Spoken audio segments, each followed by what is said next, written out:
YouTube, I'm back. We're gonna do a we're gonna piggyback off our last video that we did about the control of the media, and we're going to find out their methods, a little bit about their methods that they use to influence us and to control us.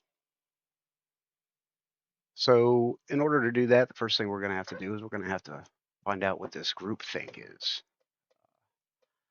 There are many people who are involved in groupthink. Most prominently in our society, we're talking about politics. So we're talking about the Democrats and the Republicans are both highly influenced by groupthink. Uh, and again, that groupthink is, despite the fact that both of those sides, the Democrats and the Republicans, seem to be against each other. The fact of the matter is that division between them is actually working for the people who are controlling the things behind the scenes. Uh, Goes back to the old saying, divide and conquer. So, groupthink, according to Wikipedia, is a psychological phenomenon that occurs within a group of people in which the desire for harmony or conformity in the group results in an irrational or dysfunctional decision making outcome. Cohesiveness, or the desire for cohesiveness in a group, may produce a tendency among its members to agree at all costs. This causes the group to minimize conflict and reach a consensus decision without critical evaluation. Critical evaluation is a huge problem in this country today. In our schools, our public schools, they teach us reading, writing, and arithmetic, and they do not teach us how to critically evaluate things. When you're being taught basics like reading, writing, and arithmetic, there isn't much you really have to critically value because they're basically teaching you base concepts that are true. Critical evaluation comes when you're encountering ideas or theories and stuff like that that you want to base a decision on. But a lot of times, without critical evaluation, you just accept the decision as opposed to critically thinking about it and coming to your own consensus on whether or not it's a valid uh, thing to accept or not. And as a result, a lot of people, because of groupthink, and groupthink also includes um, influencing. So influencing through peer pressure.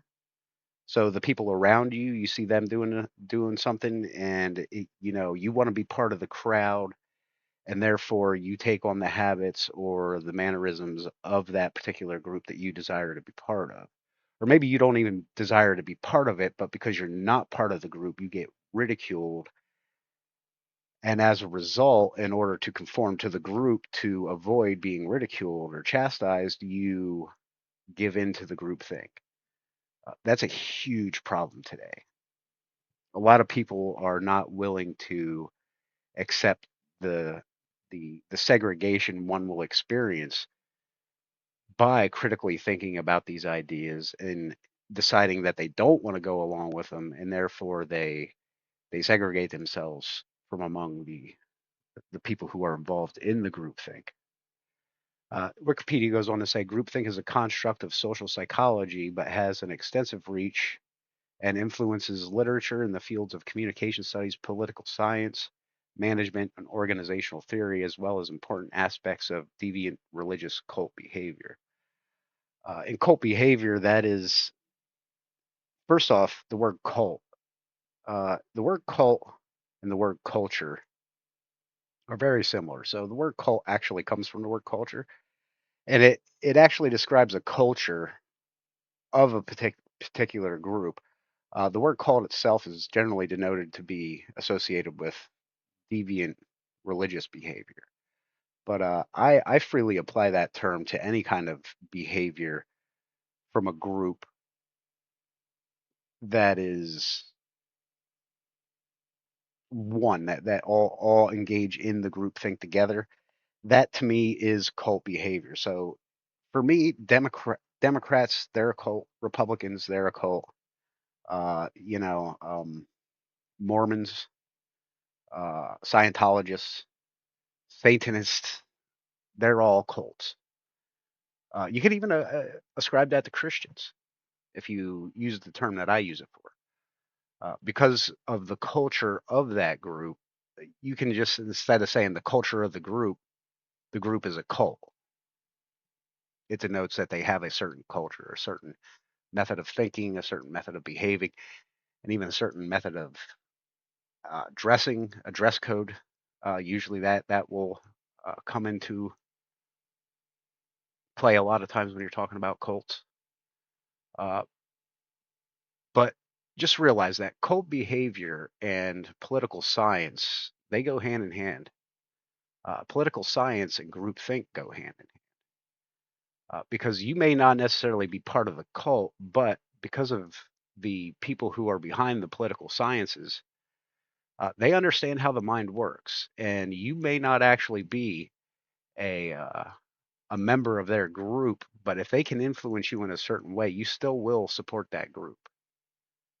Even if they're not looking out for your best interest, you may still support that group. And a lot of people are under the influence of groupthink, uh, that don't necessarily want to be part of the group, but they have a sort of a Stockholm syndrome going on, where they're being persecuted by a certain group, and nonetheless they still support that group. Sort of like how in our last video we were talking about Governor Gavin Newsom, who is a Democrat, but as you can see, obviously his policies are leading to uh,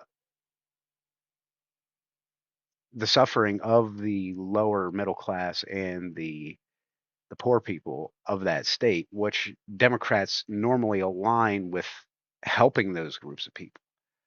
Uh, and as a result, simply because the stigma of being racist has been attached to Republicans, uh, as a result, they tend to, even though they're being persecuted by the Democrats, uh, they tend to vote Democrat and support them. And that's a sad thing. So we've established what groupthink is, and now we're going to move on to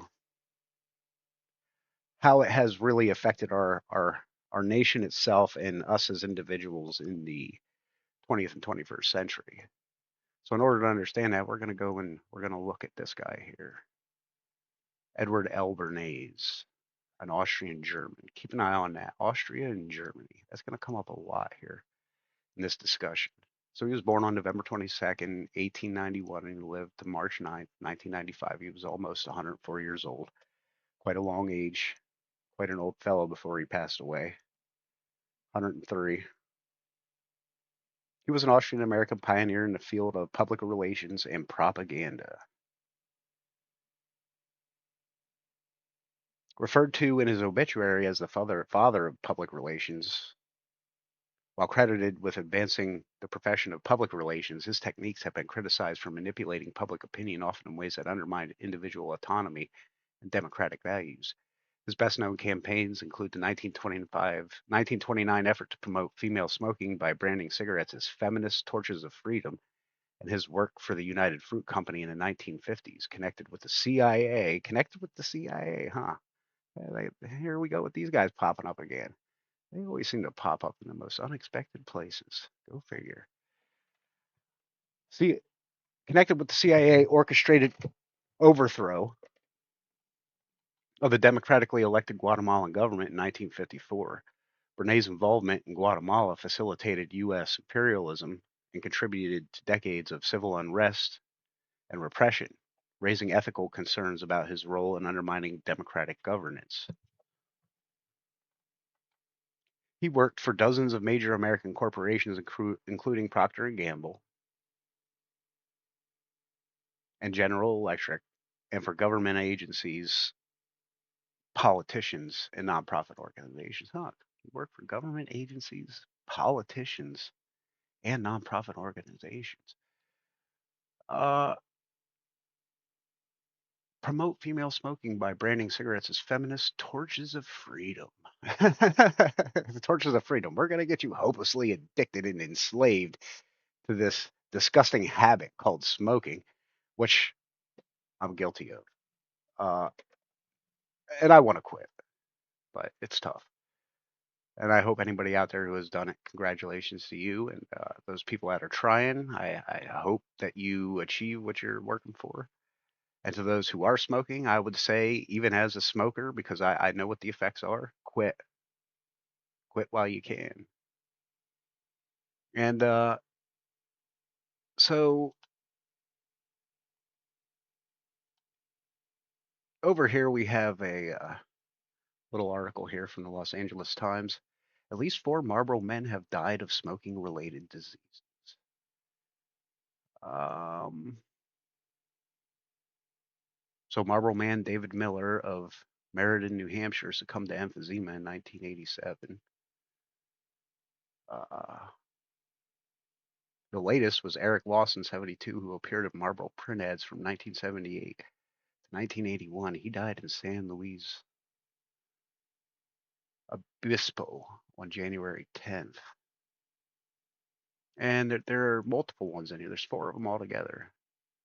Another Marlboro man from California, David McLean, died of lung cancer at 73 in the UCLA Medical Center in 1995.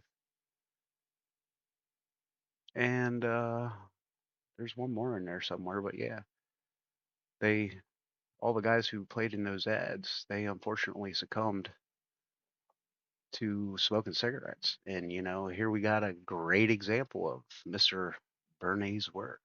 Look at that image. How could you not want a cigarette? Look how manly that guy is. Look at that mustache, the cowboy hat, look in the eyes.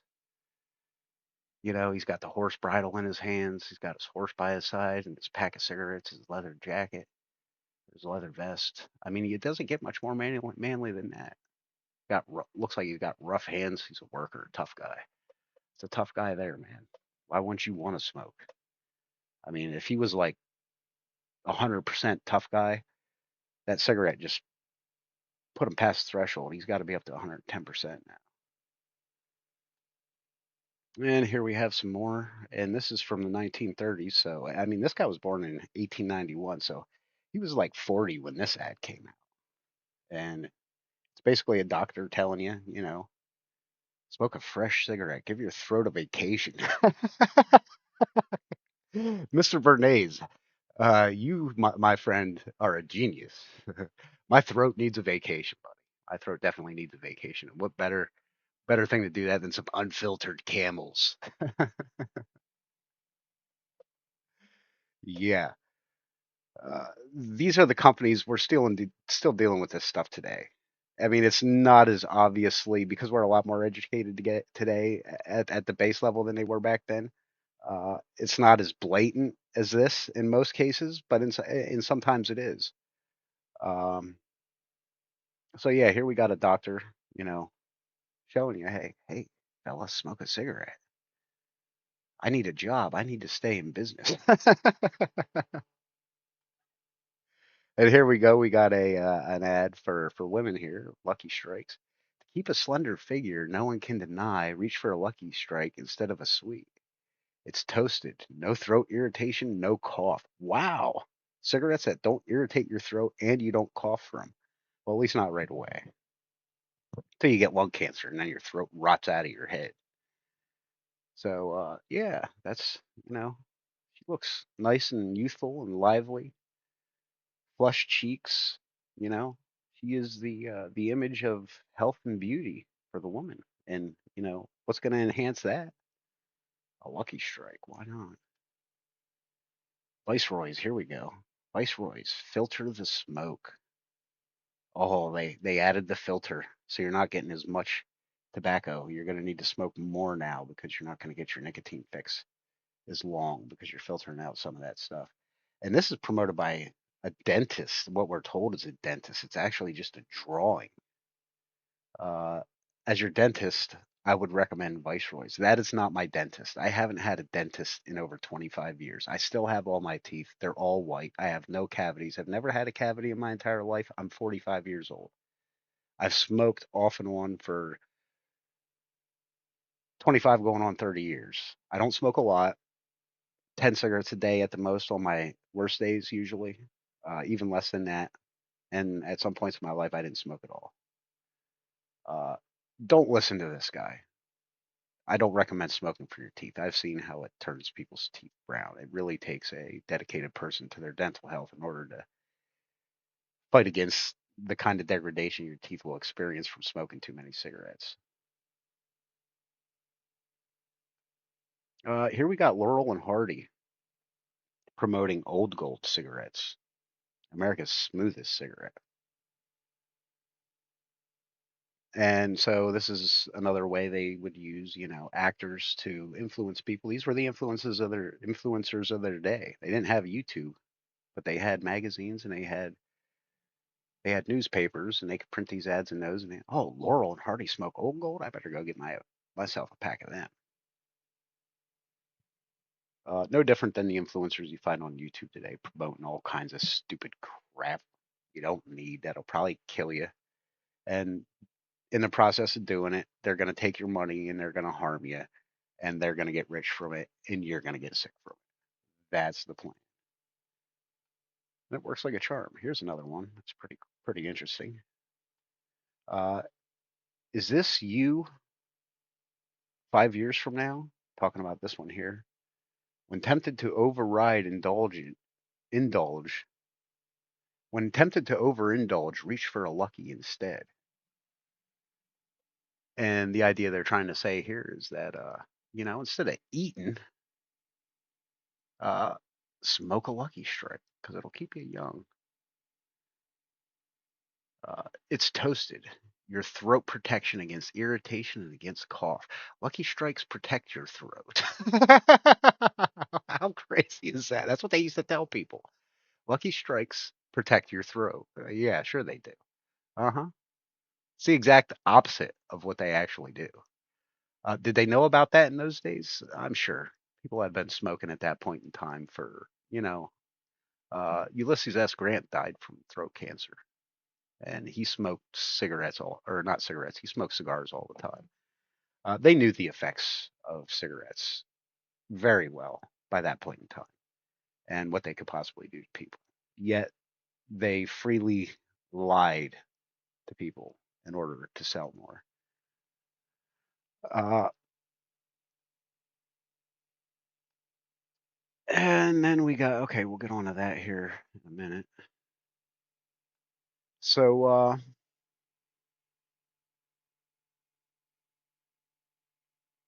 yeah, that's who Edward Bernays is. He's the guy who came up with this idea of, and again, this goes back to the imagery, influencing people with imagery. You saw the picture, and again, I fully described him: the Marlboro Man, the rough and tough cowboy, and all the different images you saw through those smoking ads of youth and doctors and uh, you know Hollywood stars all promoting that stuff. Um, he's the guy that basically pioneered that stuff. Not that it hadn't been in use before, but he basically mastered the form. And that's why he is regarded so highly as, like they called him, the, what was it? The father of what? The father of public relations? The father of public relations. Edward Bernays. Who was Edward Bernays? So, family and education.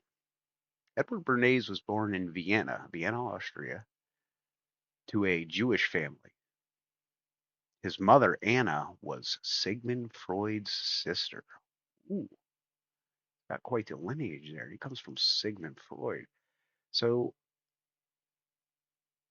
he comes from a family who is well versed in studying the mind. He was very, very much interested on how to control people. And you're going to find that as a recurring theme throughout a lot of these early talks is the idea of controlling people by understanding them, knowing what influences them, and being able to exploit those tendencies in order to gain an advantage for yourself. They're not looking out for you, they're looking out for themselves. The reason they want to influence you isn't to make your life better, it's to make their life better. That's how that works. Uh, So yeah, I mean, you can thank a lot of this guy for a lot of people dying of lung cancer. You can thank him for, he worked with the CIA and he worked with other government agencies, and uh, he was quite he was, I'll just say it, he was a rat. He was a manipulative, stinking rat, a rascal.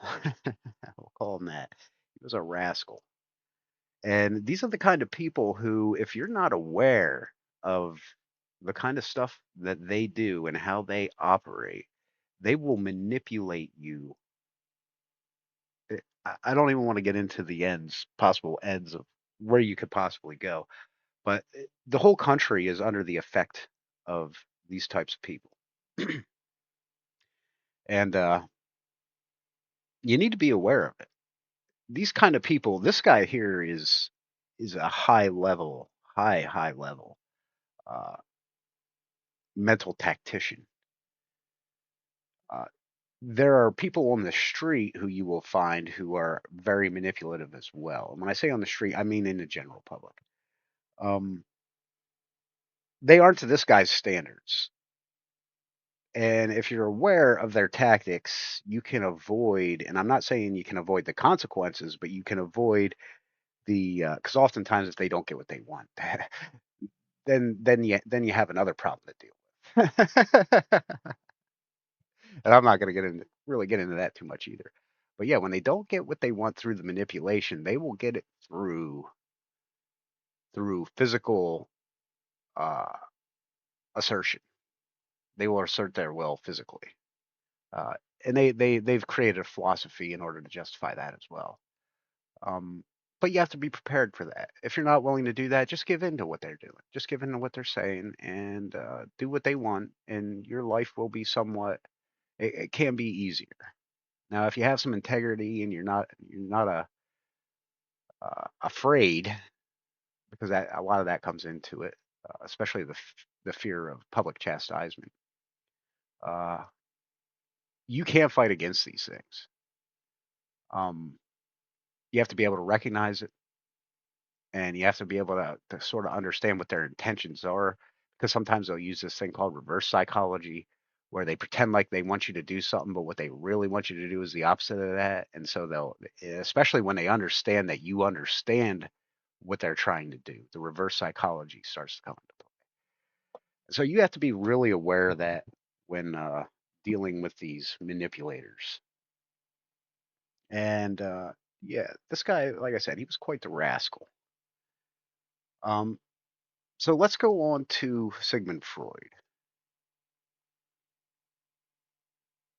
Sigmund Freud, Sigmund Shlomo Freud, was an Austrian neurologist and the founder of psychoanalysis, a clinical method for evaluating and treating pathologies seen as originating from conflicts in the psyche through dialogue between patient and psychoanalyst, and the distinctive theory of mind and human agency derived from it. Freud was born from Galician Jewish two Galician Jewish parents in the Moravian town of Freiburg in the Austrian Empire. Austria, that's going to come up a lot. In the Austrian Empire, which is now in the Czech Republic. He qualified as a doctor of medicine in 1881 at the University of Vienna. Upon completing his habilitation in 1885, he was appointed a docent in neuropathology and became an affiliated professor in 1902. Freud lived and worked in Vienna, having set up his clinical practice there in 1886 following the German annexation of Austria. In March 1938, Freud left Austria to escape Nazi persecution. He died in exile in the United Kingdom in September 1939. So it wasn't much, a year later after he fled from Austria, he ended up dying. So even had he stayed there, he wouldn't have been under too much persecution, at least not for too long. But then again, the Nazis, some places worked pretty fast. It might have only taken a year for them to get him taken care of. And again, there's this big long article here. But I think one thing, some of the main things you can take away from this are his Jewishness, which again, I'm not anti well, again, I didn't say it the first time, but I'll let you know now. I'm not anti-Semitic in any way, shape, or form. I love the Jewish people. I love the state of Israel. I love the city of Jerusalem. I especially love Messianic Jews. Um, there are certain segments of the Jewish population that are they're an issue, and a lot of them aren't really practicing Judaism. They're Jewish in basically in blood alone, and they don't subscribe to the belief in the God creator of the universe, but nonetheless they will consider themselves Jewish that way, and it's convenient for them that way. Anytime you speak out against them, they can claim some kind of anti-Semitism. Uh, but this guy here, I don't believe for 1 second, uh, despite the fact that he was born to a Galician Jewish family. I don't believe for 1 second that he was, and I didn't read the whole article. I may be wrong on this. Check it for yourself. The best thing you can do is check things for yourself. Someone tells you something, don't take it at face value unless you already somehow know it to be true, or that it holds a thing of truth, or that you've already tested this person and consistently they have told you the truth. Uh, I don't believe he was a practicing Jew. I don't believe that in any way, shape, or form. Again, I could be wrong. Check that out for yourself. I'm just making an assertion here. I didn't read enough about him to know whether or not he actually practiced his well, he could not avoid practicing his lineage, so his bloodline. So he was Jewish through blood. He was a Semitic person, apparently. Although he looks quite white. I don't know. Anyway, I'm going to read you a segment from a book here. And this guy that I'm going to read from this segment of the book is considered not only a conspiracy theorist, but beyond a conspiracy theorist, he has been labeled as a anti-Semite. So when he uses the word Jew in here, I'm just going to skip over it because I can't. In the context that it's written, it doesn't seem that he's actually being anti-Semitic, but he keeps referring to him as a Jew, as a Jew, as a Jew, and I don't want to get involved with that kind of use of the word Jew if it has an anti-Semitic value to it. So I'm just going to skip over that. Uh, but nonetheless, I'm going to read this to you because it does hold a lot of it is truth, and so I'm going to read it. But again, the anti-Semites, the or not the anti-Semites, but the Jewish Defamation League and stuff like that have labeled this guy a anti-Semite. So he goes on to say, and I'm only going to read this first part to the end of page 3 here. And he's going to give a little rundown of Sigmund Freud that isn't the traditional mainline thinking of Sigmund Freud, where they want to prop him up on this pedestal. Because the guy, I mean, like you read his work and see how he was thinking. I hate to break it to you, but Sigmund Freud was a weirdo. Sigmund Freud needed therapy more than the people he was trying to give therapy to, based on what I've come across. He was a self-righteous. He thought he was smarter than everybody. He was a manipulator, and we're going to find out some things about him here. But he was a guy you do not want to trust. He was another one of those guys who could easily influence your mind, definitely. And you don't want to mess with those guys. And unless you're prepared for it, uh, they're going to try to mess with you, and you're probably being messed by with them right now, in some way, shape, or form. If not one of these manipulators, definitely some other lesser form of a manipulator, because these guys all have little minions down below them trying to do the same thing that they're doing. And that's one thing the cult of Scientology. I think that's one of the things where I agree with them on is that they think that psychology is a baseless, useless. Uh, it's basically an art form. It's not even really a science. It's the art of getting people to express themselves to you. A lot of times they don't really offer any explanations, uh,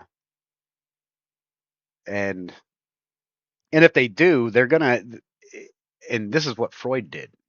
And like anybody who's studied Freud a little bit will understand where I'm coming from.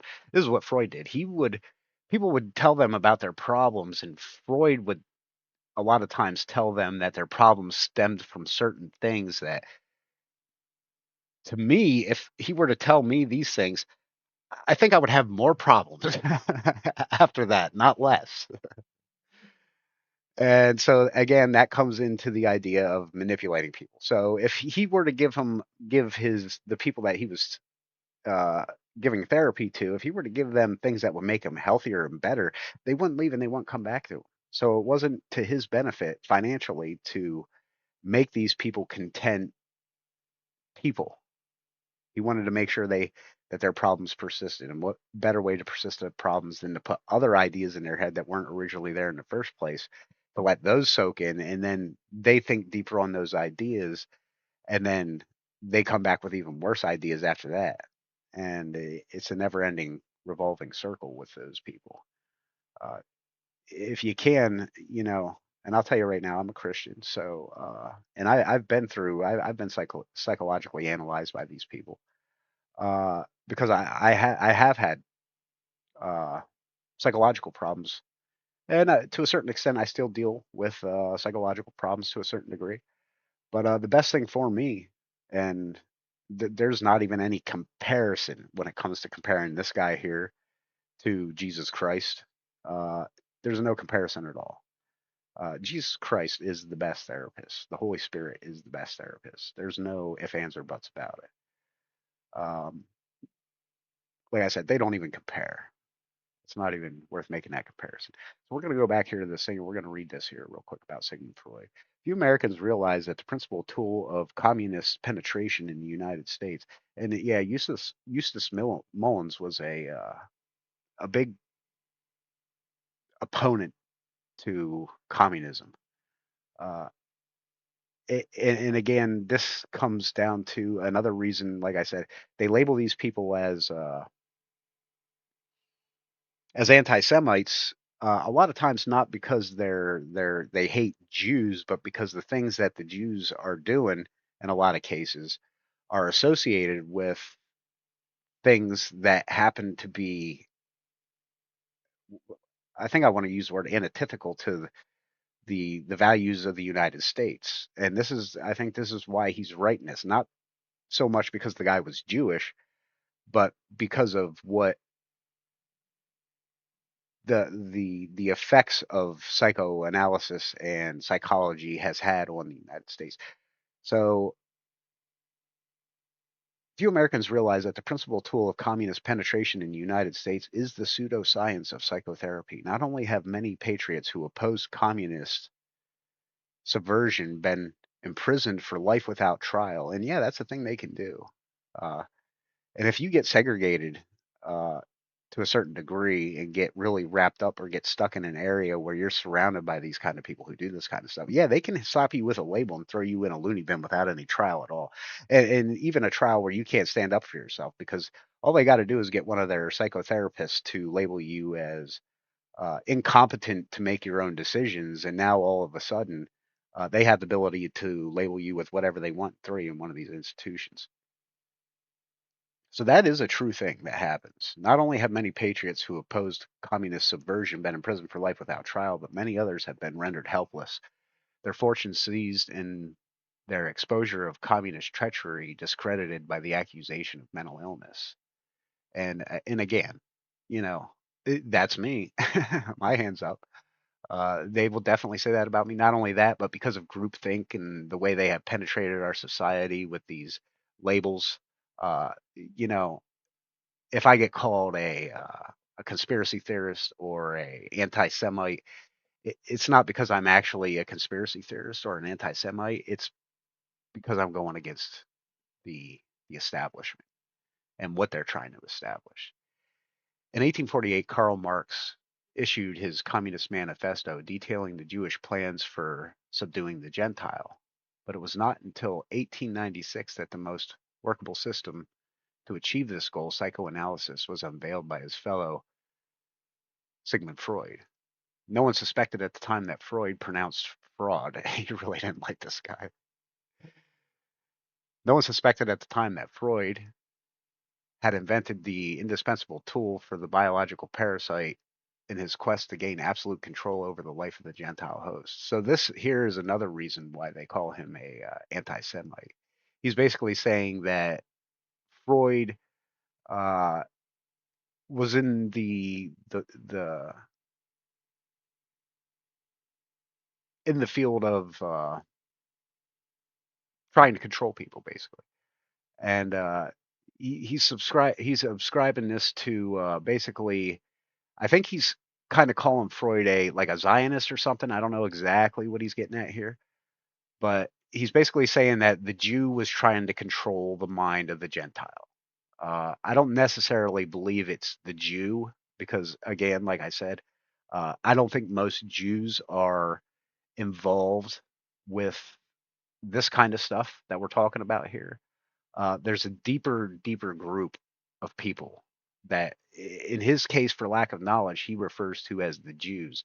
But as you'll come to find out, it's not just Jews who are involved with this. Uh, it's like any group that's made up of a host of different people. Uh, they happen to be Jewish, but their Jewishness is not the cause of it. They're not trying to do this for the betterment of the state of Israel, but for another idea, the betterment of another idea. And I think the result of that can probably mostly be seen as a what we look at as communism. But communism is just, I believe, a baby form of what they really actually want. Psychoanalysis became the instrument which the Jew used to probe the deepest recesses. Yeah, there he goes, calling him the Jew again. Which he used to probe the deepest recesses of the mind of the host, thereby learning his best secrets as well as the hidden fears and doubts which could be exploited by a clever enemy in order to become his master. Uh, and see, and here's where, and again, this is why I don't like him using the word Jew the way he does. Because this whole idea here, where you're probing the deepest recesses of the mind, thereby learning the best secrets as well as the hidden fears and doubts which could be exploited by a clever enemy in order to become his master. You know what that sounds like to me? That sounds to me like Catholicism. That sounds to me like going to confession. And I'm not going to get into the Jesuits right now because that's a whole another thing. That's a whole nother subject. It's a whole nother video. Uh, but that's very close. If anybody who is knows anything about the Catholics will understand exactly where I'm coming from. That's exactly what they did for the longest time, and they did that. They exploited that to control people. Beginning his career as a medical student, Freud concentrated on the study of the nervous system, obtaining a degree in neuropathology. Up to this point, his education had been strictly scientific, conducted according to medical Teutonic principles of study in Vienna Medical School. He now abandoned these principles. Teutonic. That's a word for you to look up. For the rest of his life, he would be the typical Jewish adventurer, seeking one path after another until he hit upon one which should lead him to fame and riches, and more important than either of these, to him, power over the Gentile host. And instead of saying to the Jew power over the Gentile host, what I'm going to say is to them power over the people, because that's where we're really going here. That's why I'm really going through this. For several years, Freud experimented with cocaine therapy, or as a policeman might put it, drug peddling. The only outcome of this was that he himself became a convert and continued to use cocaine throughout his life. Even today, cocaine is the favorite drug of the wealthy and influential in New York City and Hollywood, who control the minds of the American people through television and the news media. Ooh, conspiracy theorists talk now. Careful, you might not be able to take it. Your own mental manipulation, your own group think may be kicking in right now, saying, "Oh, this guy's a whacked out conspiracy theorist." You know that's true. You know that's true. Take out the word Jews and fill it in with, whatever.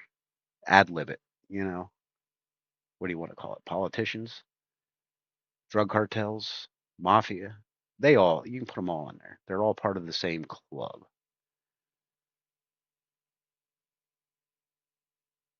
They are loyal to cocaine solely because it was the drug of their master, Sigmund Freud.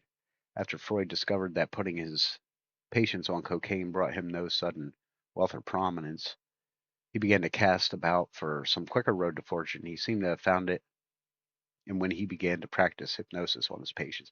Speaking of cocaine, isn't that what they found in the White House? I just saw a video about that.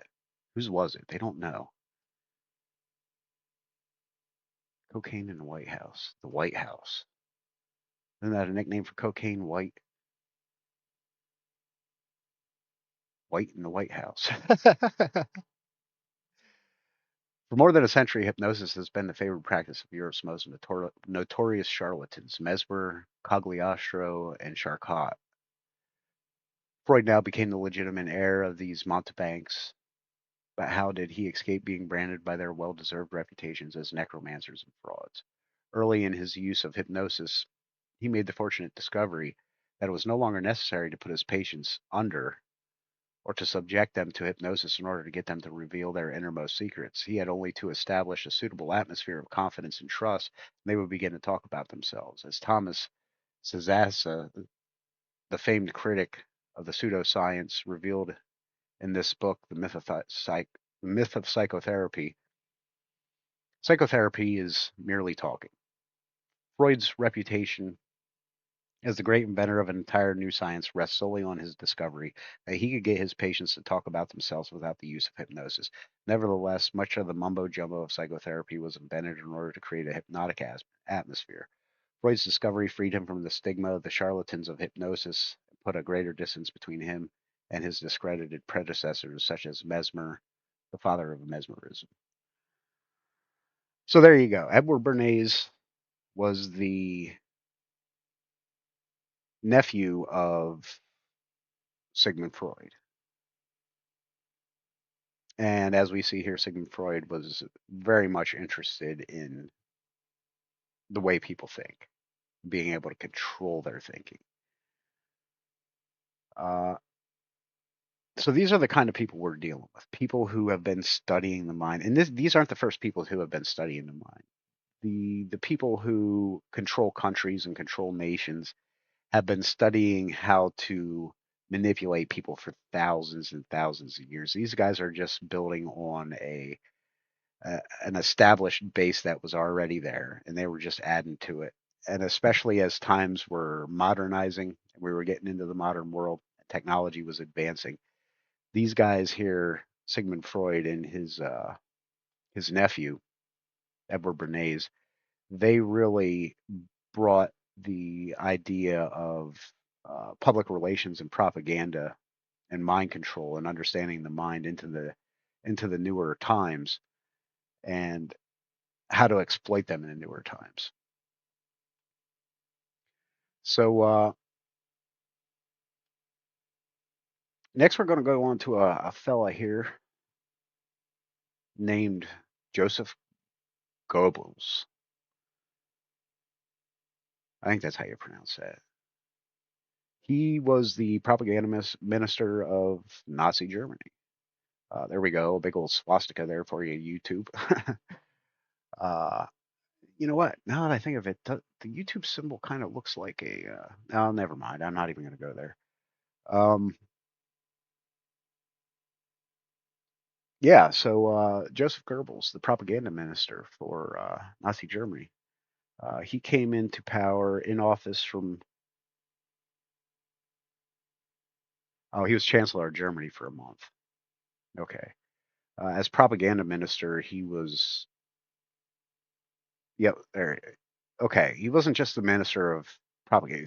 Here they call him the Reichsminister of Public Enlightenment and Propaganda. He wasn't enlightening anything. He was putting these people so far back into the dark ages, they wouldn't have been able to see light if they were looking straight into it. Uh, so he was in office from 1933 until 1945, which is about 12 years. Um, he was the propaganda minister for Nazi Germany, and as we all know, the Nazis, they hated Jews. They hated them with a passion. Uh, and it's kind of funny that Goebbels himself, obviously, he was accused of being a Jew by some of the Nazis or having Jewish blood in him, which I think he vehemently denied. Nonetheless, his name, Joseph, is a Jewish name. Um, he was a German politician and philologist who was the Gauleiter, or the district leader of Berlin, chief propagandist of the Nazi Party, and then Reich Minister of Propaganda from 1933 until his self deletion in 1945. He was one of Adolf Hitler's closest and most devoted followers, and known for his skills in public speaking and his virulent anti-Semitism, which was evident in his publicly voiced views. He advocated for progressively harsher discrimination, including the extermination of Jews and other groups in the Holocaust. Uh, he was a real piece of crap. But the point that I'm trying to make here is that he wasn't the minister of propaganda until 1933. And we know back here, Edward Bernays, he was born in 1891. So he was 44 years old by the time Mr. Goebbels here was able to set up his ministry of propaganda. And one of the weird things about the Nazis is a lot of stuff that they got that they used came from America. So now, and again, you would have to do some studying on this, but I can almost guarantee you that this fella here, he studied Bernays, and he knew about Bernays's research and his work with public relations and propaganda. In fact, Nazi Germany could probably be looked at as the culmination of the work, uh, the the most best express use of the principles that Mr. Bernays here set forth. And you're going to see a lot of weird, and I don't understand it. There's like this weird connection between Jews and Germany, despite the fact that Germany seems to be anti-Semitic and killed so many Jews. And we're going to get into that later on. So yeah, Joseph Goebbels, with the Jewish name Joseph Goebbels, uh, virulent anti-Semitic, anti-Semite, hated him apparently. Um, Propaganda minister, mind control, groupthink, played huge parts in Nazi Germany, and he was the master of that role. He was the one that led the way when it came to influencing people's minds. A lot of Hitler's speeches were probably written by him. I'm pretty sure he had his own newspaper. I can't remember what the name of that was, but yeah, he was a giant piece of crap, and unfortunately, he didn't self delete soon enough. Uh, so next, we're going to go on to Adolf Hitler. Why do we want to bring him up? Because I think it's important to find out where this piece of crap came from. So we'll just give a brief rundown of Hitler here, real quick. A lot of people are aware of who he is. They don't know some of the other like little or intricate details about this guy that I think might be important. Adolf Hitler, born April 20th, 1889, which was an Easter Sunday, by the way. Uh, that's a little weird that he was born on Easter. Uh, he died 30th April 1945. Was an Austrian born. Here we go with Austria again. Austria shows up again. Austrian born German politician who was the dictator of Germany during the Nazi era. So he wasn't even German, which I think might surprise a lot of people. He was actually Austrian, uh, which lasted from 1933 until his self deletion in 1945. He rose to power as the Nazi. as the leader of the Nazi Party, becoming the Chancellor of Germany in 1933, and then taking the title of Führer and Reichskanzler in 1934. So him becoming Chancellor of Germany, it would be kind of like some guy from Mexico coming up here and becoming the president, and he's never lived in the United States. That's just weird. Germany's invasion of Poland on 1st September 1939 under his leadership marked the outbreak of the Second World War. Throughout the ensuing conflict, Hitler was closely involved in the direction of German military operations as well as the preparation of the Holocaust and the genocide of about 6 million Jews and millions of other victims. One thing I want to address here, real quick, and a lot of times I don't know why they're disassociating the two.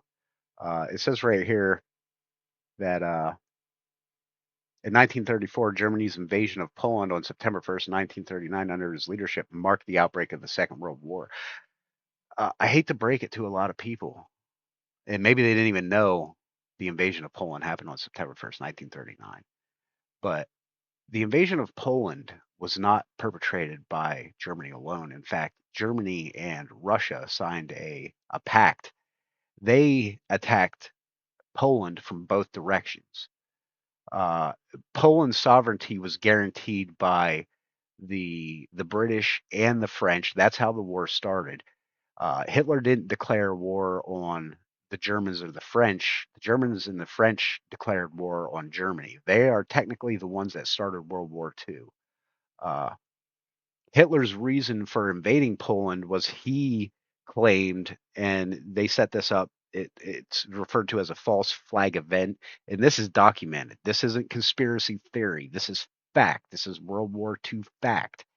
Uh, he set up a plan where basically he said that Polish troops had crossed over the border and invaded Germany, and that gave him the right to go into Poland, despite the fact that, and this is another thing that just blows that whole entire concept out of the water in that fake false flag lie that he used.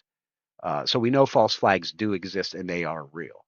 Uh, that whole entire false flag setup that he created is not valid because at the same exact time he was invading Poland from the west, his alliance with Russia at the same time, they were invading Poland from the east. And that's how the Nazis and the Russians came in contact with each other. It wasn't that the Germans pushed into Poland all the way to the Russian border. No, it was that the Russians came in from the east and the Germans came in from the west, and they met each other in the middle, and they divided up Poland. And Stalin didn't want to believe it, but Hitler's plan the whole time was eventually we're going to go after the Russians because he hated Russians just about as much as they hated the Jews. They looked at the Russians as a mongrel race, and they wanted to exterminate them as much as they wanted to exterminate Jews. Uh, so that was Hitler's plan the whole time. Stalin never wanted to believe that. Stalin wanted to believe that that's all Germany wanted. Germany didn't have any plans to attack, and anyone who even brought up the idea to Stalin that Germany was planning a future attack on Russia, they were putting their life in danger by even bringing that idea up, which worked against Stalin because he almost lost the country. He was very, very close to losing the country for not listening to those guys. Nonetheless, the Russians were no less of war criminals than the Nazis were. Um, they rounded up thousands and thousands of Polish soldiers and just took them out into the woods and murdered them, just like the Nazis did with the vast majority of the Jews that they captured. The vast majority of the Jews that the Nazis captured did not die in concentration camps. They died in programs out in the middle of the woods in pits where they would have these people walk into the pit and they would shoot them in the back of the head by the thousands, and then they would just bulldoze the pit over and forget about them. The Russians were doing the same exact thing to the Polish people. But the point that I'm trying to get at here is that the fact that Germany and Russia at the same time both attacked Poland, and Great Britain and France didn't declare war on Russia, but decided to declare war on Germany is a little suspect. It's like Why? You guaranteed the sovereignty of Poland. Why would you not declare war on both people that attacked Poland? And the only answer I can think of off the top of my head right now is they did not want to strengthen the pact that Germany and Russia had together, which I don't think they would have anyway, because, like I said, Hitler and the Nazis, they hated the Russians. Uh, that's the only plausible reason I could think, unless there's some other deeper thing behind that.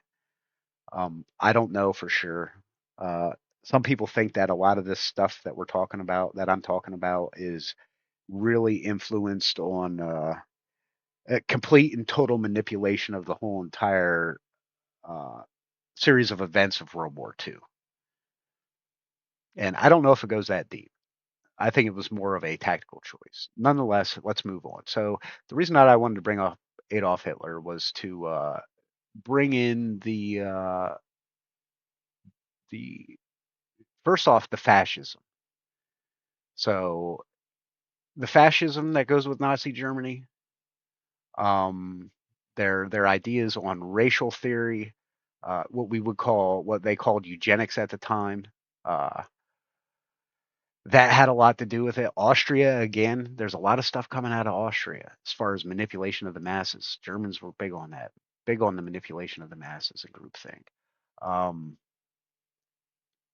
uh, and so we're going to move on from there. So our next person we're going to study here or look at here very briefly is Karl Marx. And this guy here is a total piece of crap too. We're dealing with lots of pieces of crap. They always get in power. All the pieces of crap always get in power for some reason. Here he is doing his best impression of Napoleon. His right hand was cold. He had to warm it up there. Or he had an itch inside his pocket there. I don't know what's going on with that, but yeah, something going on with that fella for sure. Um, so Karl Marx, what are we going to learn about him here? Karl Marx, German. So he was a German, born 5th May 1818, died 14th March 1883. Was a German philosopher, social and political theorist, economist, journalist, and revolutionary socialist. He is best known for the 1848 piece of crap, The Communist Manifesto, written with Frederick Engels and his three-volume Das Kapital, uh, a critique of the political economy which employs his theory of historical materialism in an analysis of capitalism, the culmination of his life works. Marx's ideas and their subsequent development, collectively known as Marxism, have had an enormous influence. That's quite a light way to put it. It's resulted in the death of hundreds of millions of people. We'll put it that way, uh, because that's the truth. Marxism have had enormous influence. Who wrote this? Some commie wrote this. I guarantee you. Yeah. These are the kind of people we're dealing with. There we go with that. And see, this is the kind of speak. This is exactly what I'm talking about. Public relations. Hey, fella, Marx read your book there, buddy. Or the guy who wrote that article read your book. He knows how to put words into a perspective where people aren't going to actually know what's going on.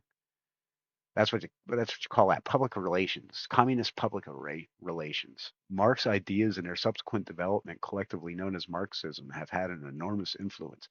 That's public relations 101. Couldn't have put a better way to make them look look any better. Um, where do we want to go here? So Karl Marx was born on 5th May 1989 to Henrik Marx and Henrietta Pressburg at Buchengras, 664 in Trier, then part of the Kingdom of Prussia. Prussia, which is became Germany. So he was German. Marx's family was originally non-religious Jewish, but had converted formally to Christianity before his death. His maternal grandfather was a Dutch rabbi, while his parental line had supplied Trier's rabbis since 1723, a role taken by his grandfather, Meyer Halevi Marx. his father was the first in the line to receive a secular education. He became a lawyer, and we ain't gonna go into any more of that. But yeah, you can see deep Jewish roots with Karl Marx. Deep Jewish roots, deep German roots. And this stuff, it just like I said, the more you study it, the more questions you have because it's like all these guys are floating around in the same area at the same time, and all this stuff is going on, and it's like, what's really going on behind the scenes? Uh, so our next person we're going to get to is Joseph Vissarionovich Stalin. Stalin was his Russian last name. His real last name was Zugashvili. Born 18 September 1878, died 5th March 1953, was a Soviet revolutionary and politician who led the Soviet Union from 1924 until his death in 1953. I can't remember other than his progression of the Communist Party, which was that's why I wanted to bring him up. Yeah, this was another fella here that ended up in charge of a country that wasn't technically his country. He lived in Georgia, which isn't technically Russian. It was a what do they call it?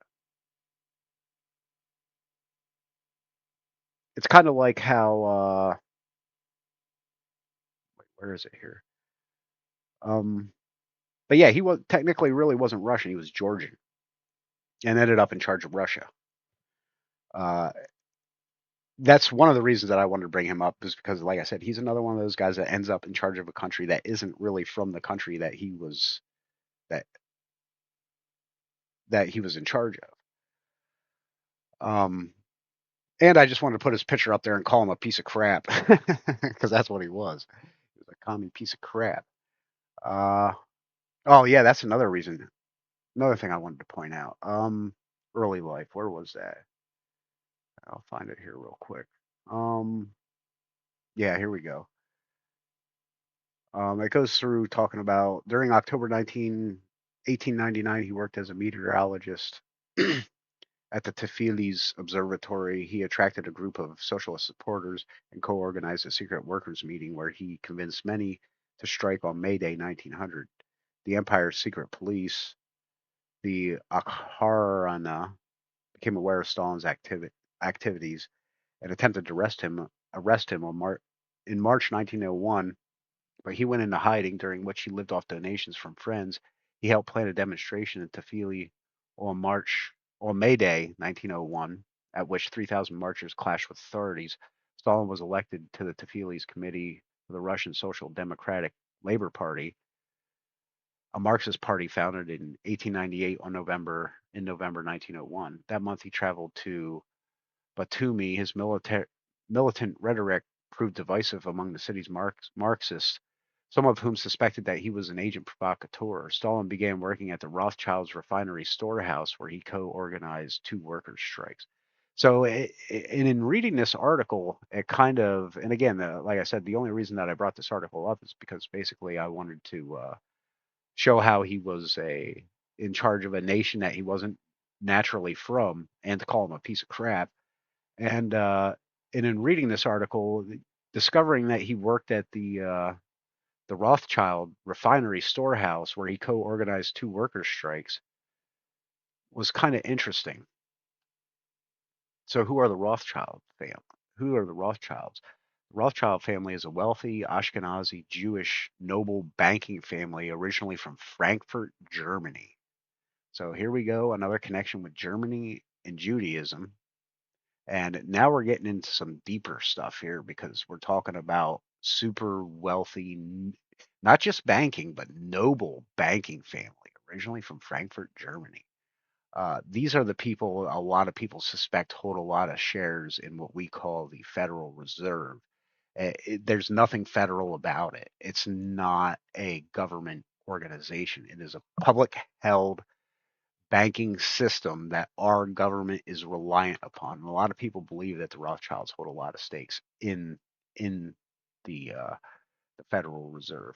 They won't release it. They will not audit the Fed. There have been politicians. Ron Paul is one of the major people who had always called for a audit of the Fed. They will not audit them. They will not look into them. They will not tell the American people who is in control of the Federal Reserve. But the Federal Reserve is a privately held banking institution. It is not American. It is not federal in any way, shape, or form. They just slap the word federal on there to keep people from asking questions.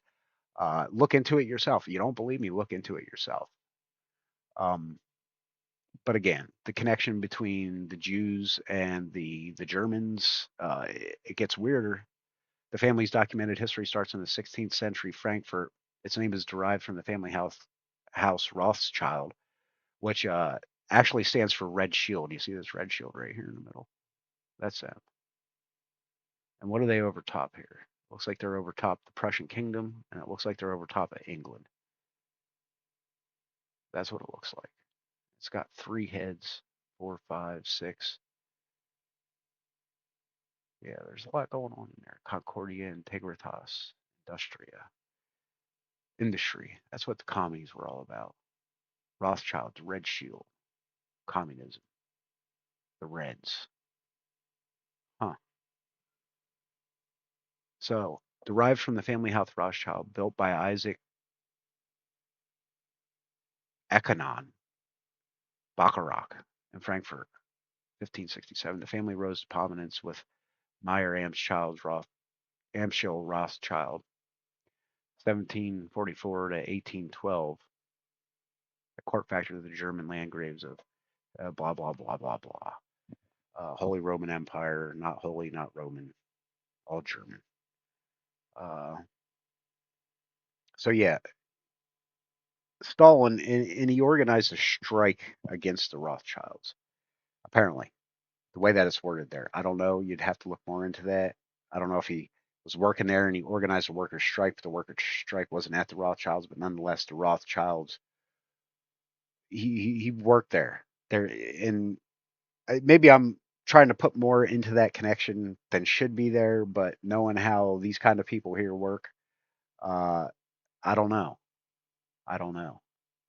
Uh, the idea of the real idea of communism was and I don't know if this goes for all commies. If you're a commie out there and you're watching this video, let me know in the comments below. Uh, they eventually wanted to turn the entire world into one big giant factory, and that works out good for some people. Um, integrity.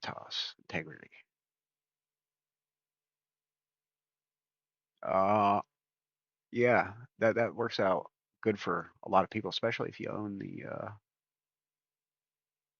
government. If you own the government, that's the best of all. But if you own the factories, I mean, that's good too. In communism, if you own the government, you own the factories. So I mean, hey, it doesn't get much better than that. Um, so yeah, what better way than to set up and these guys, and they're based out of England. The Rothschilds are based out of England, which is where Karl Marx wrote a lot of his Communist Manifesto from. Huh? There's another connection. Weird, weird how these things are connected. Maybe I'm just reading too much into it than is actually there. But the idea that, hey, why just have one factory in a country when we can have the country own all the factories and then we can just own the country, and then all the factories are ours, I mean that makes some pretty good sense to me if I was that kind of a money grubber. Uh, so yeah, and before we move on, I want to get on to these images over here. So in the groupthink idea. So we have a picture of good old George. Couldn't tell why. Wasn't he the one chopped down the cherry tree? Or was that Abe Lincoln? Honest Abe. Is that what they called him? I can't remember. One of the two. Either way, as far as I know, that was a fable. Um, Yeah, so what we see here is an image of a Chicago rally in the United States of what was called the American Bund. It was basically the Nazi Party of America is what it was. Um, the Nazis were trying to establish a political influence in America, and they were to a certain degree successful. And they held a huge rally at some place in Chicago. I can't remember exactly where it was, but they had again. You see the Nazis here, and these are Americans holding the swastika right there with their war banner and the American flag behind it. And the thing about it is, you got the Nazi eagle up here on this banner, and then the Americans also have an eagle as well on the top of their banners. Um, so that's what this was over here for. They're trying to influence with their group think other groups of people, and this place is packed too. There's a better shot of it. Uh, I mean, it was there were a lot of people in America that were interested. Now, I'm not saying everybody that was here was there because and there may have been proponents to them, but you can see they got their guards standing in the aisle. If anybody acts out, you better watch out. They're gonna come and hit you with their billy clubs. They're ready to take care of business. And yeah, yeah, they were trying like heck to influence. And I'm sure in a lot of places they probably got a lot of support, especially considering how racist America was back then. Um, Stop Jewish domination of Christian America. See, they come right in with their anti-Semitic propaganda right off the bat. They don't hesitate to pull that card out of the deck. And again, uh, something about something America's the free America. I don't know. I can't read that first part there. But here you can see they got a big picture of old George up there, and then they got an American flag and an American flag. And then they got a some kind of a shield with a swastika like shooting up out of something on both sides. And then they got another American flag over here, an American flag over here, and they got their Nazis all lined up, got all their ducks in a row. And yeah, you can see the place was packed. Place was packed. Can't remember what year this took place. It was before This is before 1941, though. Uh, so you can see, and at the same time this is going on, there are Jews being persecuted in Germany. Not just Jews, but political opponents of the Nazis. And yeah, they were really trying to get power here in the United States. Um, and the way things are going these days, there are probably some people who are thinking, "Oh, that would have been great," you know. But no, no, that wouldn't have been great at all. They, I'm glad Japan attacked, and I'm glad that we went to war with the Nazis and kicked the crap out of them. But yeah, groupthink. They're trying to do it here. You see, it starts off with these guys up here and these guys in the aisles here. And then this guy says, "Oh, that's a good idea." And the guy next to him says, "Well, you know what? That's a good idea." And then it spreads like a cancer. And then before you know it, 5, 6, maybe not even that long, 2, 3 years later, all these people are there, all giving the Nazi salute. Yeah, yeah, yeah, real close. And again, this all comes from, you know, this little fellow back here, Edward Bernays. You know, he's where the Nazis got all their ideas for their propaganda and stuff. And he's responsible for the murder of a lot of Jews in the camps because the same techniques that he developed are the same ones that they exploited in order to progress their power base. Uh, what do we got next here? Okay, we're on to the next one. So, Nazis. What do they call Nazis? Nazis are fascists.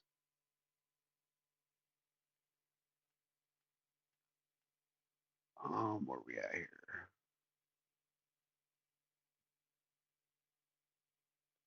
Did I not bring up Benito Mussolini? I don't think I did. What we got here is the fasci. It's the symbol of fascism. It is it's a Roman symbol. The Romans would carry this before their army. In modern times, I don't know why we in America, other than the fact that we call our country a republic, uh, in Rome was not always a republic. A lot of times it was basically a dictatorship. They had an emperor as opposed to a republic.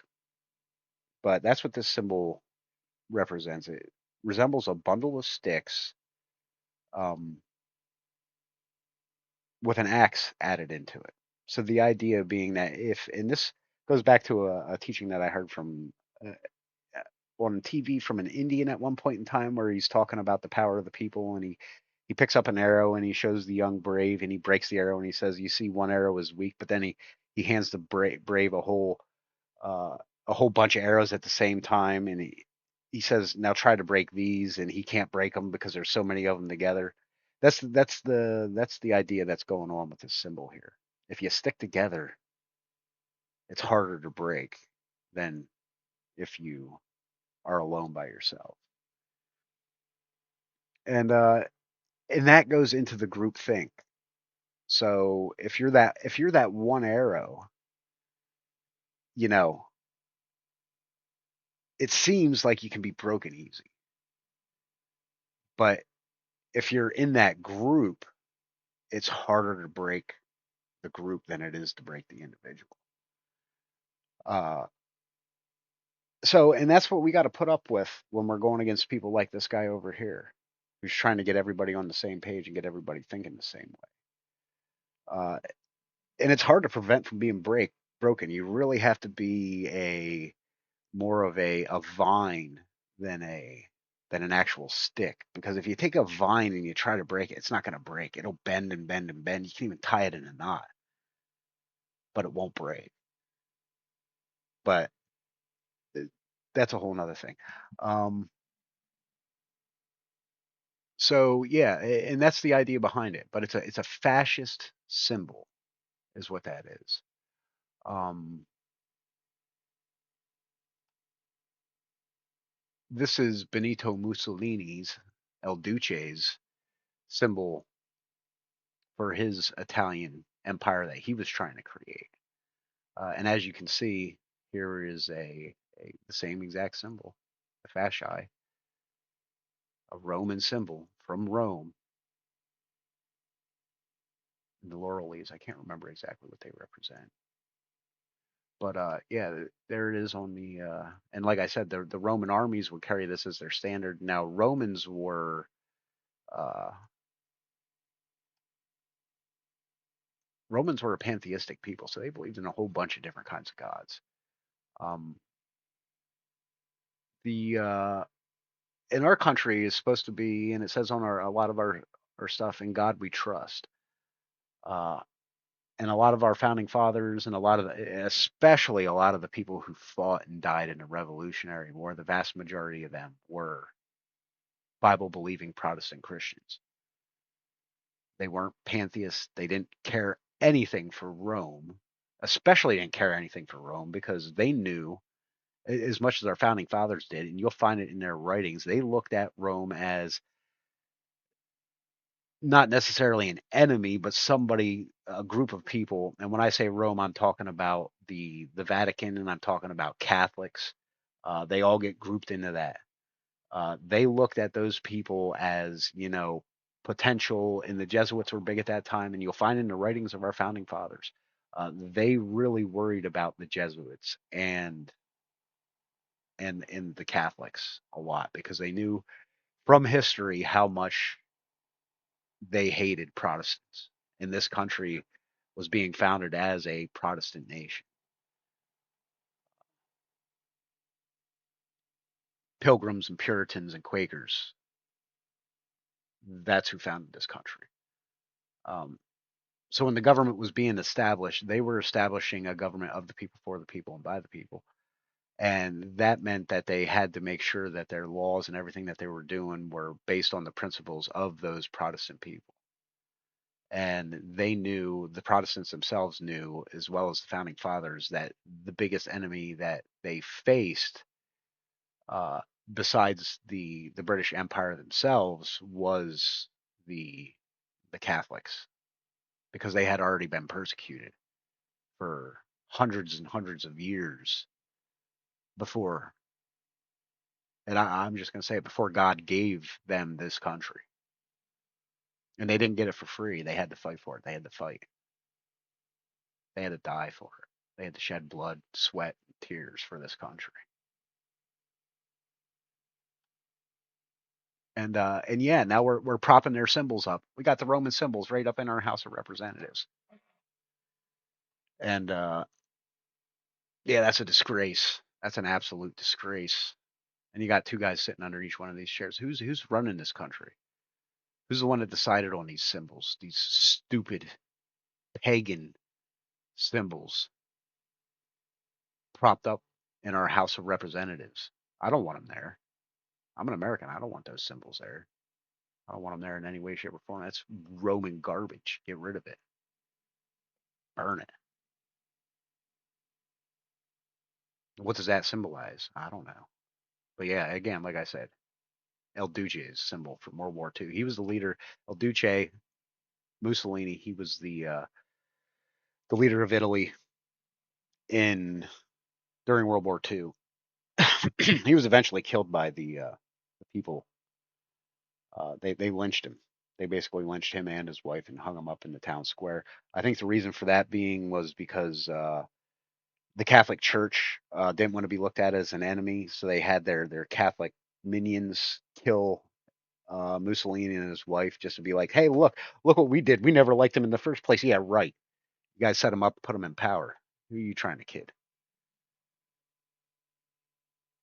And there's lots of connections between, and again, this is a whole nother subject I'm not even going to start on right now, but the Catholics were uh, heavily involved with the Nazis, heavily involved with, obviously, with Mussolini and his establishment that he created.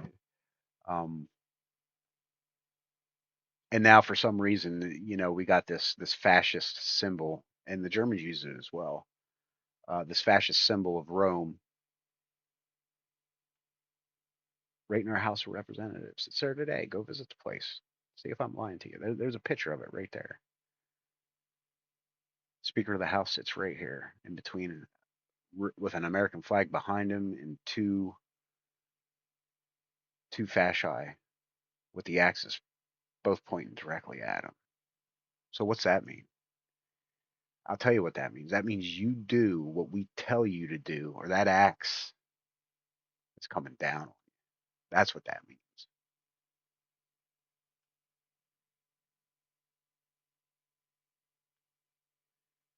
And here we have the Lincoln Memorial.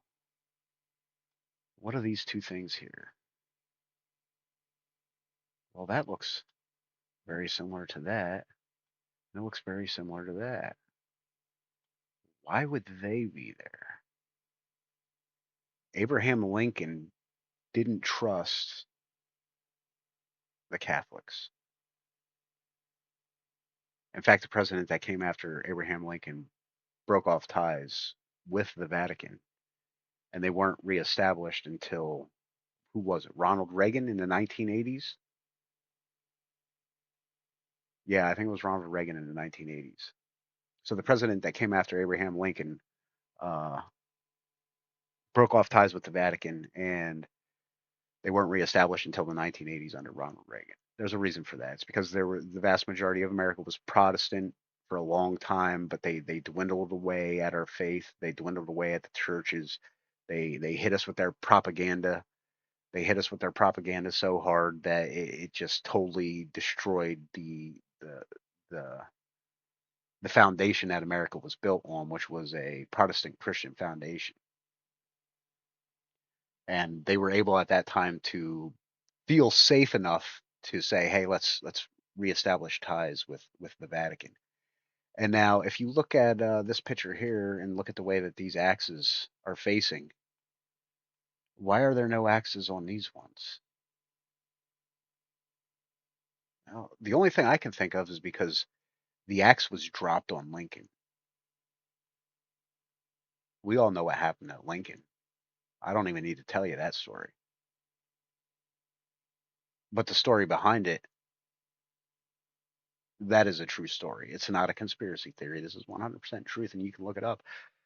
The story with Abraham Lincoln was that his assassin, John Wilkes Booth, and all the conspirators, oh, there's that scary word again, the conspirators. In fact, there's a movie called The Conspirator. Look it up, watch it. Uh, the conspirators were all Roman Catholics.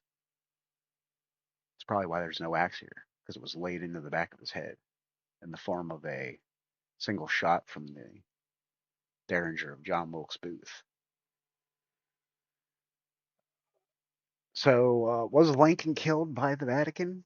There's pretty good probability, and the fact that it seems like they're showing off here by placing these fasci without the axe kind of seems like the axe is missing because the axe was used on him. I don't know. Maybe I'm reading more into that than actually needs to be there. But yeah, he wasn't about to conform to the. He wasn't about to conform for the South. He wasn't about to conform for the Catholics. He was on a mission for America. He was one of our greatest, if not the greatest, president that ever lived, in my opinion.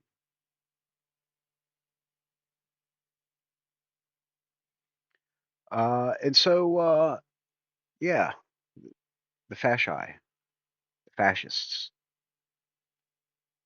the Nazis, fascist Nazis in America. Quite the history we got. So yeah, I think I pretty well established that America's got some issues. America's definitely got some issues going on behind the scenes. We got a lot of enemies out there. A lot of enemies. We got a lot of enemies in our own midst. They're right in our face daily, day and night. They're in our government. They're in our entertainment industry. We people for some reason have been so blinded by these facts for so long that it boggles my mind that people have been this ignorant of the subversion of our, and I say our as in we the people, our power. Since we are the power, the only way to take the power from us is to make us sick and stupid. If you make the people sick and stupid, the whole country's sick and stupid. You can do whatever you want with it. We're lazy. We're ignorant. We haven't done our due diligence. The I'm a Generation Xer. I don't know what the rest of my generation is doing. I don't know how many people are out there thinking like me, but I'll tell you what, right now, there are many real Americans left out there. They've been so inundated by the propaganda and the public relations and that crap that they're being influenced by monsters. They're being influenced by absolute monsters. You do not want to mess with these people in any way, shape, or form other than war. That's the only thing that's going to stop them at this point in time. They got too much power, and they're not going to give it up. They're not going to give it up without a fight. They're not going to give it up without a fight. They will if you don't, you don't stand up as a group, as a whole people. They're going to send their secret police. They're going to send their secret killers. That they're going to find you. They're going to weed you out, and they're going to disappear your ass. That's what they're going to do. Exactly what they're going to do. This kind of information that I'm telling you right now. And again, like I said, they've got a lot of you so brainwashed, you're not even gonna give into it, and you don't want to break out of that fantasy realm that you live in because you're weak and you're afraid. You don't want to break out of that, so you're gonna say, "Oh, he's a conspiracy theorist." Yeah, well, the very first time you say that, I know you're with them. You're with them, and not necessarily by choice, but by not taking action. You're with them. You're helping progress their cause. And one day you will, regardless if you support them or not, one day they're going to dispose of you the same exact way. If not you, they're going to do it to your kids or your kids' kids. One of the two, because they don't need you. They don't need any of their troops. They don't need anybody. They want to establish a now. What's going on is they're working towards a technocratic state. They're putting all their stock into their technologies. That's why AI is such on the advance. They're going to want the AI to be able to design and maintain a society for them so they can sit back and live like the little Caesars. Everyone's going to be a little Caesar. And they'll just keep around, the people that they want to serve them, and they'll have all their luxuries, and the robots will take care of all the hard work, and they'll, it's a horrible, horrible thing that they've got planned, and you're not part of it. You're not part of that plan in any way, shape, or form. If you ain't part of a certain bloodline, if you ain't part of a certain group, and if you're not at a high enough status, you may even be part of that certain group. But if you're not at high enough status in that group, when the time comes, you will be done away with. Just like they did away with the Jews, just like they've done all across the globe, even here in the United States with the Native Americans. If you are not part of that group, they are going to do away with you.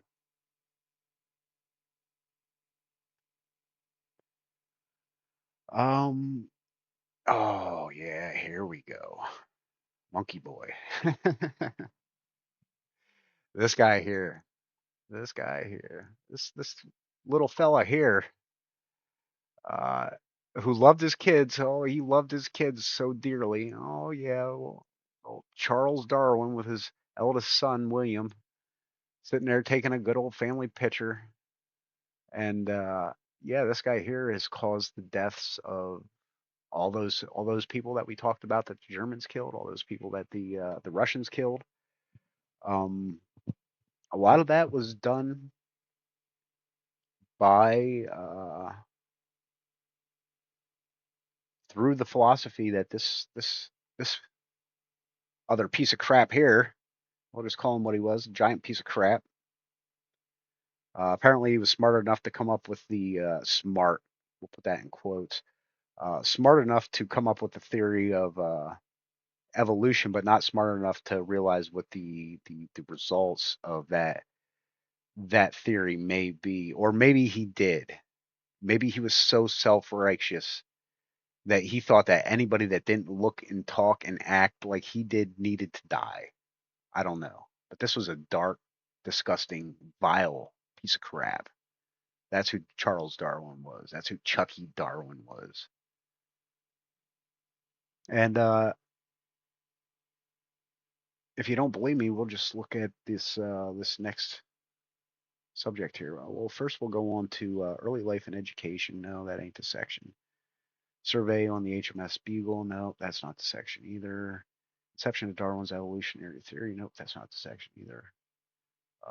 Overwork, illness, and marriage. Is that it? No, where geology books, barnacles, evolutionary research. Barnacle. That's what Charles Darwin was on the face of history. That's what Charles Darwin was. He was a barnacle on the face of history. Publications and theories. Response to publication. Yeah, we were already down at the bottom where I needed to be. Descent of man, sexual selection and botany. Death and funeral. Is this the part? Either way, if you come across this grave, spit on it. For all the people that died from eugenics, spit on this man's grave. 100%. Take a dump on it, in fact. That's what you deserve, Chucky. That's what you deserve. A big dump right on your grave. Like the big dump that you were on human history. The X Club. Huh. Wonder what that's all about. But no, I was looking for a part in here about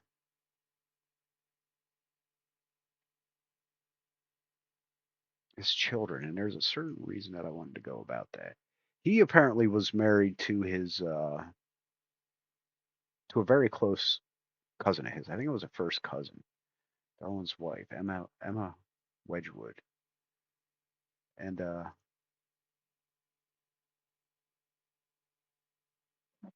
where are we here? Darwin's evolutionary theory. This survey on the HMS Beagle. Now we wanted the part where early life and education. No, I can't find it now. One of his kids, anyway, one of his kids was a really into eugenics, which was it seemed like a natural, and again, eugenics was no less of a theory than the theory of, Darwin's theory of evolution. Eugenics was no less of a theory on that. In fact, it was an extension of that. And did they delete that part? Yeah, I don't know. I can't find it now. But anyway, one of Darwin's sons was uh was really into eugenics, and eugenics was the main idea and the main force behind the anti-Semitism that we were talking about earlier that Adolf Hitler and his Nazi party were part of. And yeah, he was buried in an abbey. Is that what it said? Yeah, Darwin has been described as one of the most influential figures in human history and was honored by burial in Westminster Abbey. Here we go back with Mr. Bernays here. The people who are writing this stuff, they that's where they're getting this kind of talk from.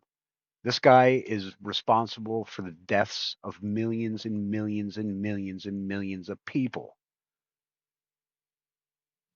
They don't write about that in these articles, though. Why? His, again, like I said, his philosophies are what shaped. I guarantee it was his philosophies that shaped his theories on natural selection, on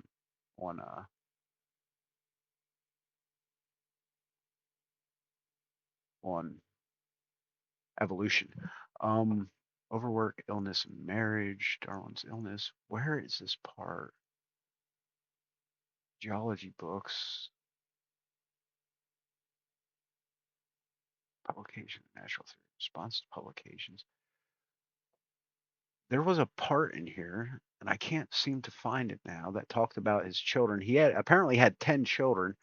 Only a handful of them survived to adulthood, and some of them were born with illnesses. Okay, I think this is it right here. Yeah, here it is. Okay. So Emma Darwin with Charles Waring Darwin. So this poor baby here was born with some kind of genetic abnormality, and they think that it was some kind of Down syndrome. Um, and Charles Darwin was worried about uh, his children having these issues because despite the fact that he was talking about, evolution and stuff like that, he was worried that his close familial relationship with his wife, in other words, like I said, I think they were first cousins or something. Yeah, his wife and cousin, Emma Wedgwood, he examined inbreeding in his writings, contrasting it with the advantages of outcrossing in many species. And that's not a common inbreeding is not a uncommon occurrence in high class people who think that their blood is better than everybody else. In fact, it was the downfall of a lot of families. They inbred so much that their genetic line was there were no branches. We'll put it that way. And they ended up with genetic abnormalities, and you know it turned them into basically um,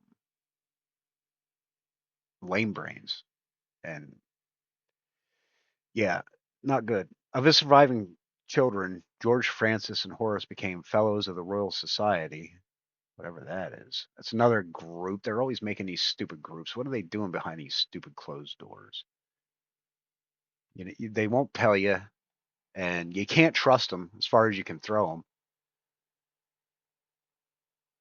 Uh, Botanist, civil engineer, respectively, all three were knighted, so they all became knights. Another son, Leonard, went on to be a soldier, politician, economist, eugenicist, and mentor of the statistician and evolutionary biologist Ronald Fisher. I don't know who he was, but he was a geneticist, an academic. What does that mean from the years he was operating as a geneticist? That basically meant that he was messing around with eugenics. And again, this is the cause of the type of thinking that the Nazis had, and even Joseph Stalin and his communism, where they have no, uh, they want to do away with all religion. They subscribe to this theory just as much. Not so much the eugenics part, but they definitely subscribe to the part of the law of the jungle. Uh, Might makes right. Those with the power make the decisions. And if you don't go along with the decisions, they have every right, due to the law of the jungle, to dispatch you, to get rid of you. And just so you people are aware of what eugenics is, because I think we've forgotten it a lot these days. But trust me, this stuff is still going on in higher circles. It's just done behind closed doors.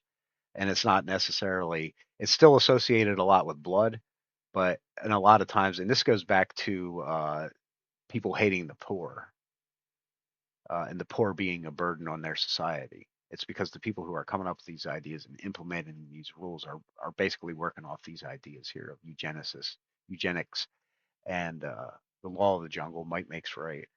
Um, Survival of the fittest. That's what I'm looking for. Survival of the fittest.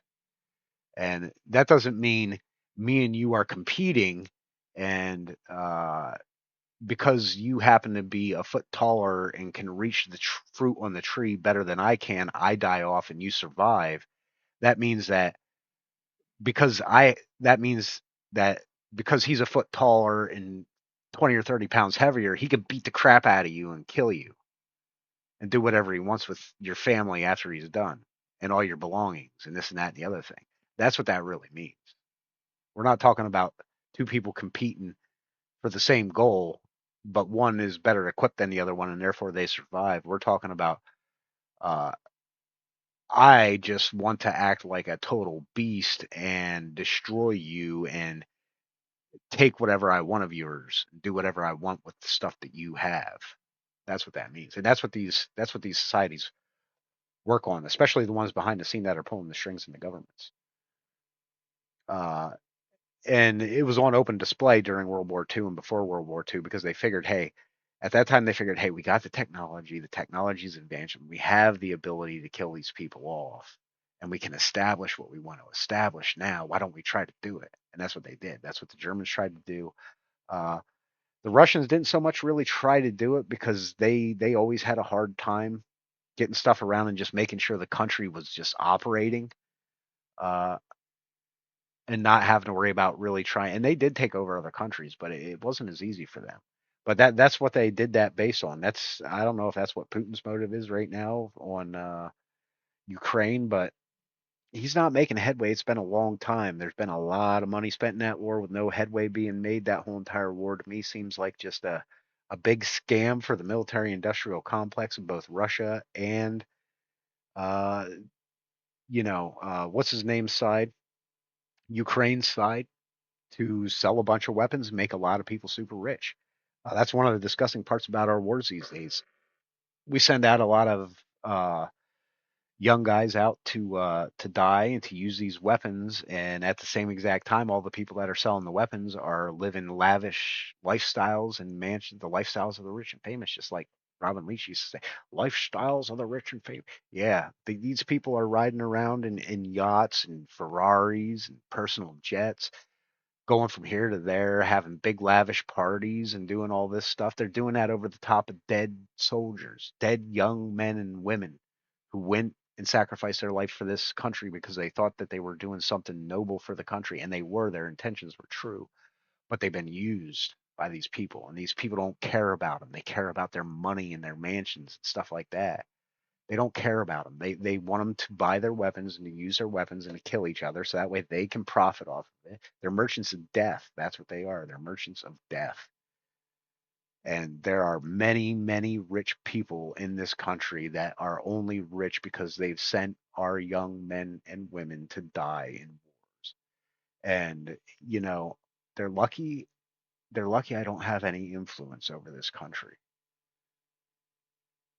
And the sad part is we have meddled so much in other parts of the world that now, to a certain extent, we need some of that stuff just to protect us from the backlash, from the collateral damage that some of these other people want to do to us because of what we've done.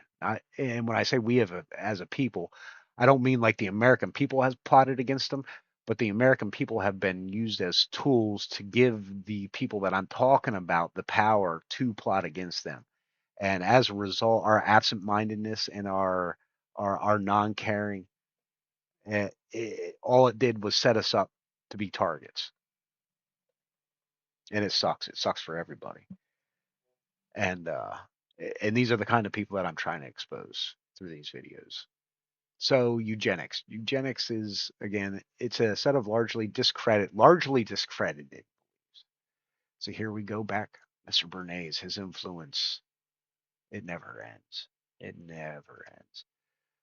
A set of largely discredited beliefs and practices that aim to improve the genetic quality of the human population. Historically, geneticists have attempted to alter the frequency of various human phenotypes by inhibiting the fertility of those considered inferior or promoting that of those considered superior. Uh, and yeah, that's a sterilization. That's what they're talking about. That's what that means, inhibiting the fertility of those considered inferior. They put it in words where it's like, the average person would almost need a dictionary in order to understand what they're saying. The average person isn't even going to look up eugenics, or the average person probably doesn't even have never even heard the word eugenics, let alone understand the consequences of it and where it originally came from. And again, we're going back to Chucky here, Chucky Darwin, this piece of crap. Yeah, people being sterilized. They were doing that. I think there was a system where they were doing that in Israel. I can't remember exactly what the conditions were of it, but they were taking people in Israel and they were sterilizing them. Uh, they did it here in the United States. They were doing it in, obviously, in Germany, uh, but they had taken it so far that they weren't just sterilizing people. In other words, making them infertile, unable to have children.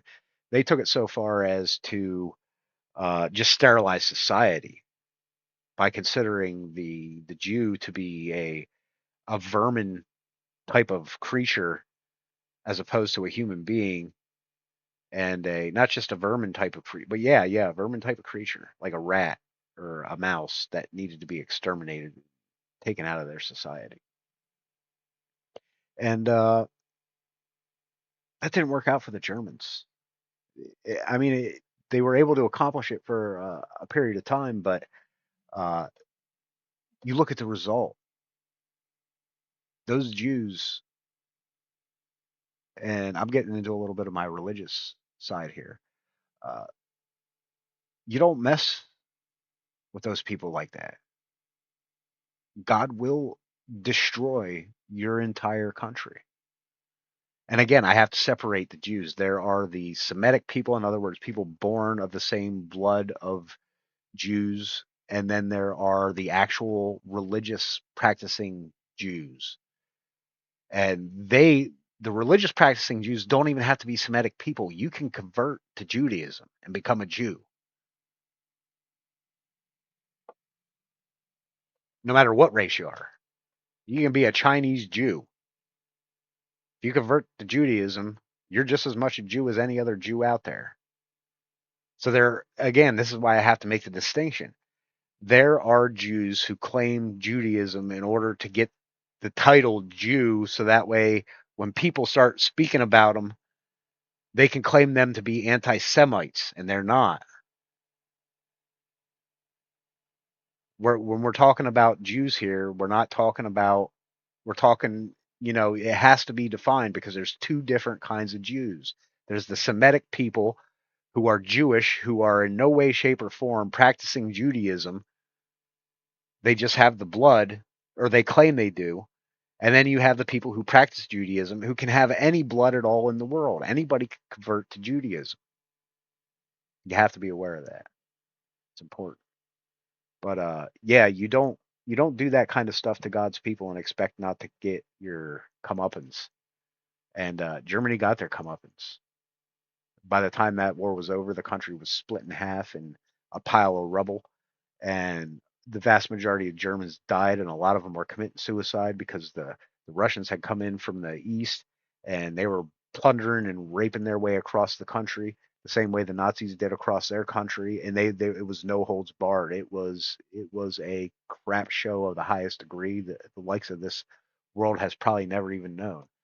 Uh, you did not want to live in the Russian part of Germany after World War II. And that lasted all the way up till the 1980s when the Berlin Wall fell. I think that was in 1989. Um, and so, yeah,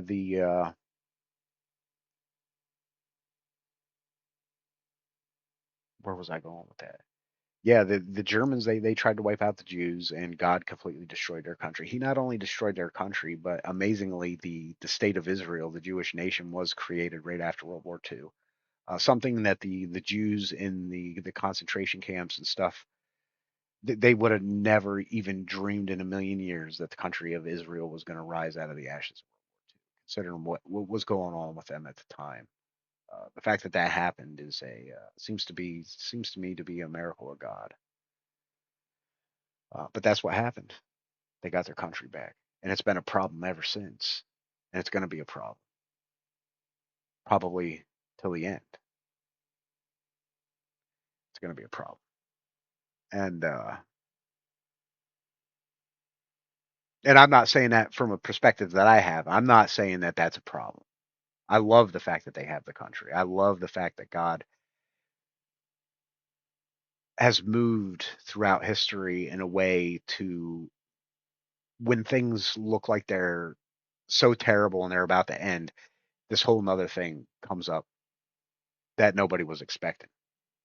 And yeah, the country of Israel was created, and here we are now. And you know what's been going on with them. I don't even need to get into that right now because it's, you know what I'm referring to. The hostage situation and the stuff that went on October 7th, stuff like that. It's only a small fraction of the stuff that that country has had to go through since it was created again. And there's a reason for that. There's a reason that all this stuff is going on, and it was prophesied. Uh, and so, just keep that in mind. But yeah, Germany completely destroyed. Russia, they kind of had it good there for about a little over 40 years, and then they fell, and then we got, a couple guys, and then Putin, and Putin's been there ever since. Putin ain't letting go of power. He ain't letting go of power till he's dead. He is in office until he dies, just like Stalin was. And I don't know who he's got around him, but I wouldn't be surprised if the same thing happens to him. He keels over one day and is in the process of dying, and instead of people rushing to his aid and helping him, they just let him alone. Don't disturb him. If you disturb him, he might get mad at you, and he eventually dies. That's what they did with Stalin.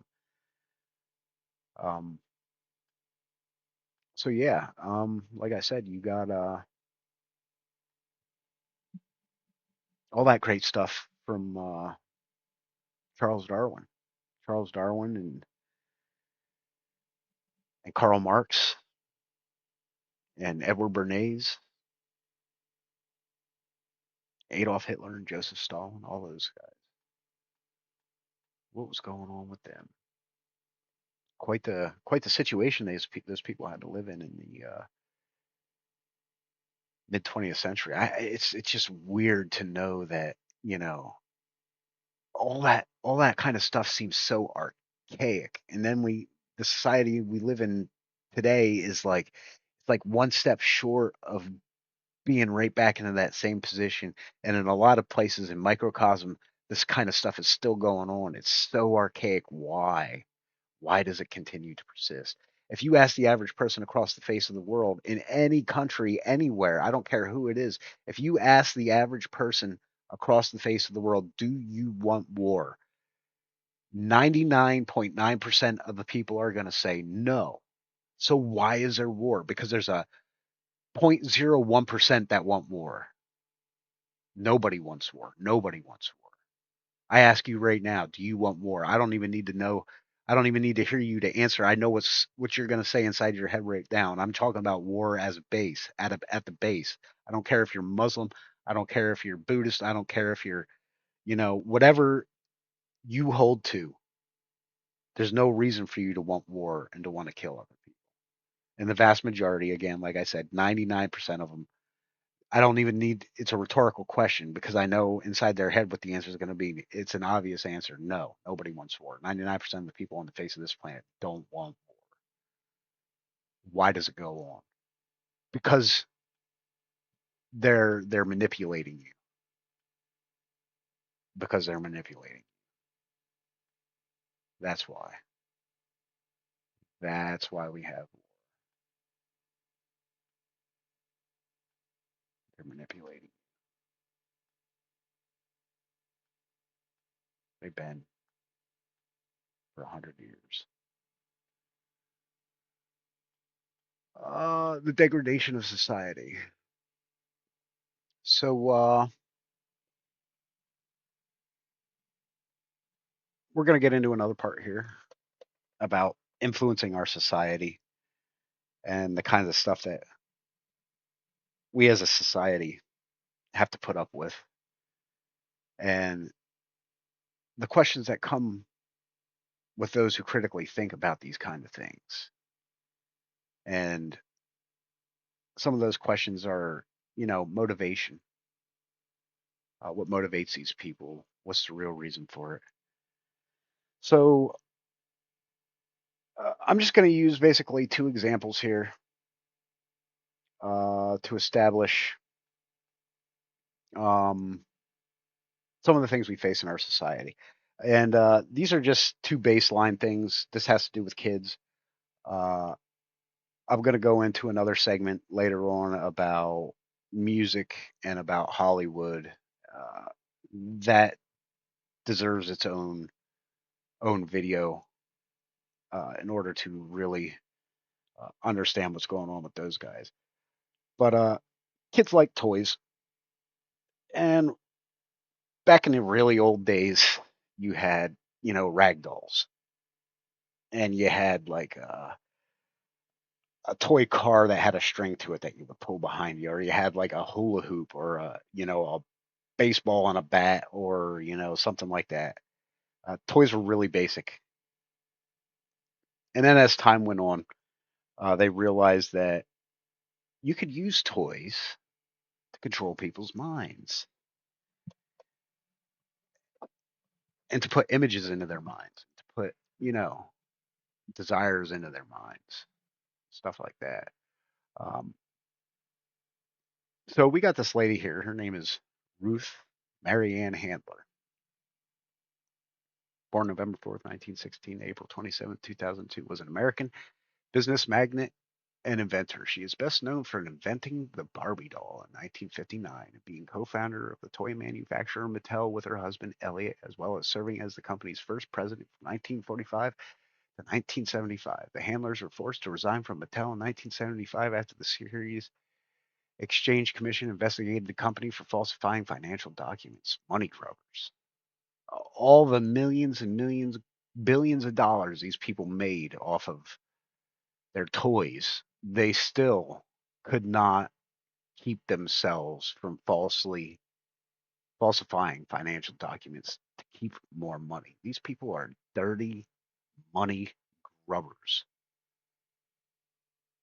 Handler was prominently characterized in the 2023 film Barbie. Early life. Ruth Marianne Moscow. Sounds like Moscow, Russia. Was born November 4th in Denver to a Polish Jewish immigrants, Jacob Moskowitz, a blacksmith, and Ida Moskowitz. So she comes from really humble background. Her dad was a blacksmith. Uh, she was the youngest of 10 children, blah, blah, blah, blah, blah. The point I want to make is she's the one that invented the Barbie doll. And her, along with her husband here, Isidore Elliott Handler, was an American inventor, business magnate, and co-founder of Mattel with his wife Ruth Handler, and developed some of the biggest selling toys in American history, including Barbie, Chatty Cathy, Creepy Crawlers, and Hot Wheels. Isidore Izzy Elliott Handler was born to a Jewish family in Chicago, Illinois. Hey, didn't we? Wasn't there something going on in Chicago earlier we were talking about? I can't remember. Born in Chicago, Illinois on April 9, 1960, Handler's parents were Ukrainian Jews who largely spoke Yiddish within their household. Family moved out of Chicago, and Handler grew up on the west side of Denver, Colorado. He studied industrial design, blah, blah, blah, blah, blah. Uh, so his wife develops the Barbie doll. And as we all know, the uh, the Barbie doll is, every little girl's favorite toy. She's what every little girl looks up to and wants to be. I ain't gonna get into idol worship. That's sort of like a religious studies part, but basically she's based on the goddess. That's what they basically based Barbie on. She's got the perfect figure. She's beautiful. She's got the fashion to go along with it, and all this stuff. And it's really great for kids. Um, and this one in particular, I don't know what year this came out, but this one here, uh, you got Barbie and you got a picture of her over here, and she's saying, "I talk, I say many swinging things." And if you are familiar with the '60s and the '70s, you know what they're saying when they're talking about swinging. And so it goes on to say down here, new talking Barbie, teenage fashion model, talks says many different things, bendable legs, and real eyelashes. Yeah. Uh, so they're trying to influence it. And look at her, teenage fashion model. What she got on here? Got on like some kind of see-through thing with a bikini underneath. Talking about swinging. Well, what is swinging? What do we know about swinging? One that swings. A good swinger of a baseball bat. I don't think that girl's playing any baseball in that uniform. I'll be honest with you.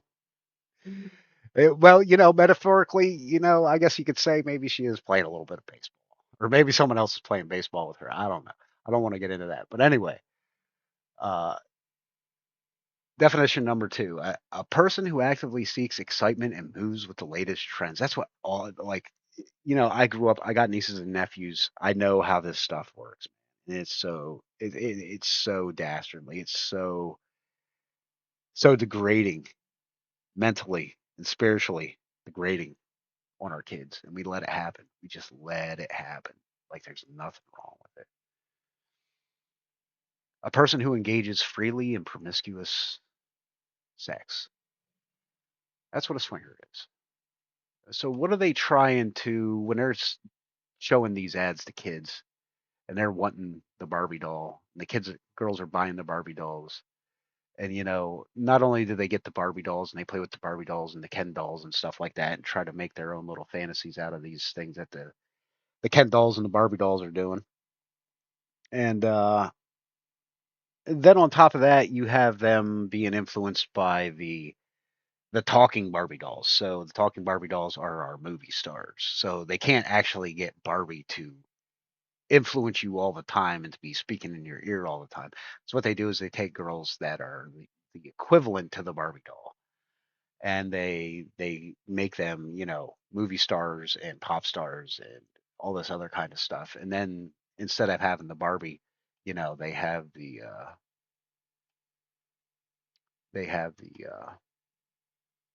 the real life thing there in order to influence them, and they're there for a reason.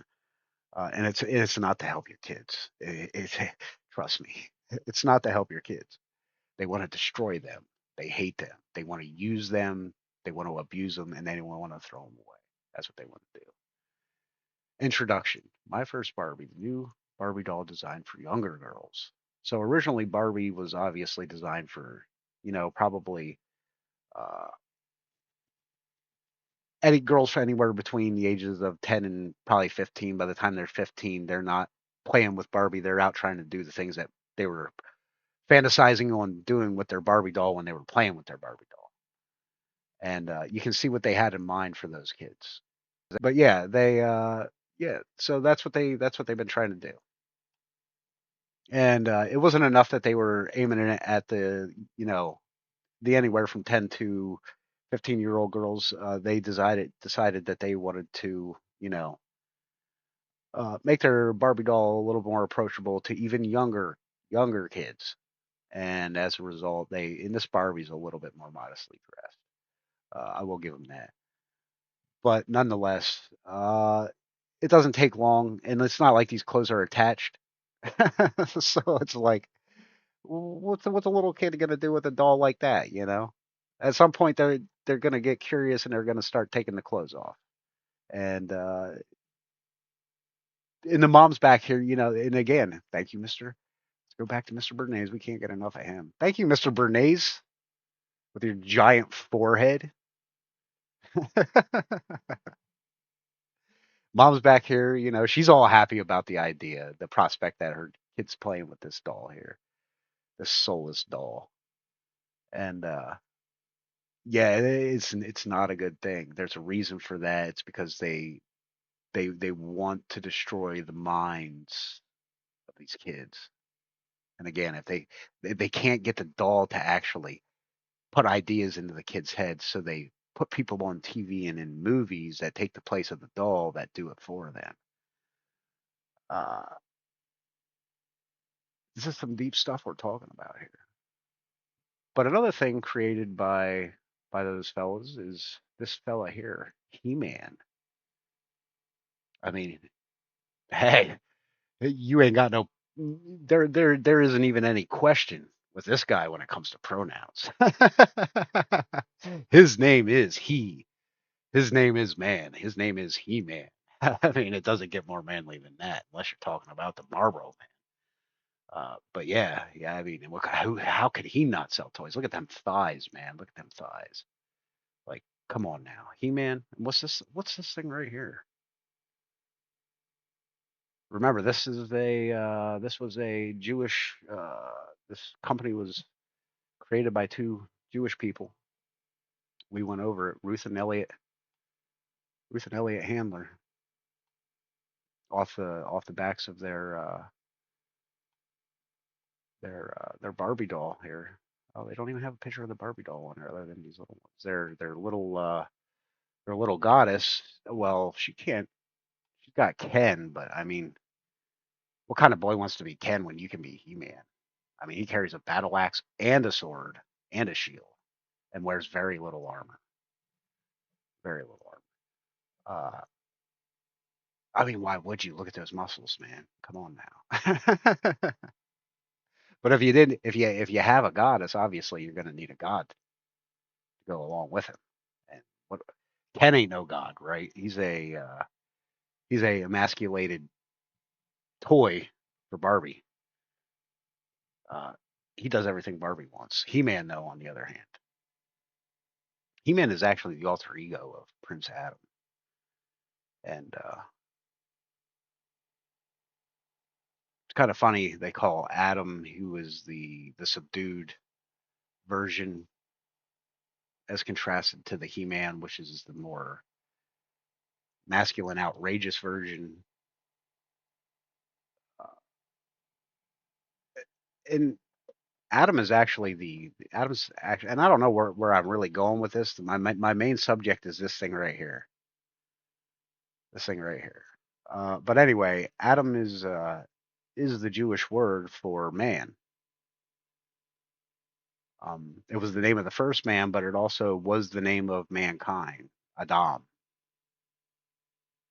That literally means man in Jewish. That there is the Jewish word for man, Adam.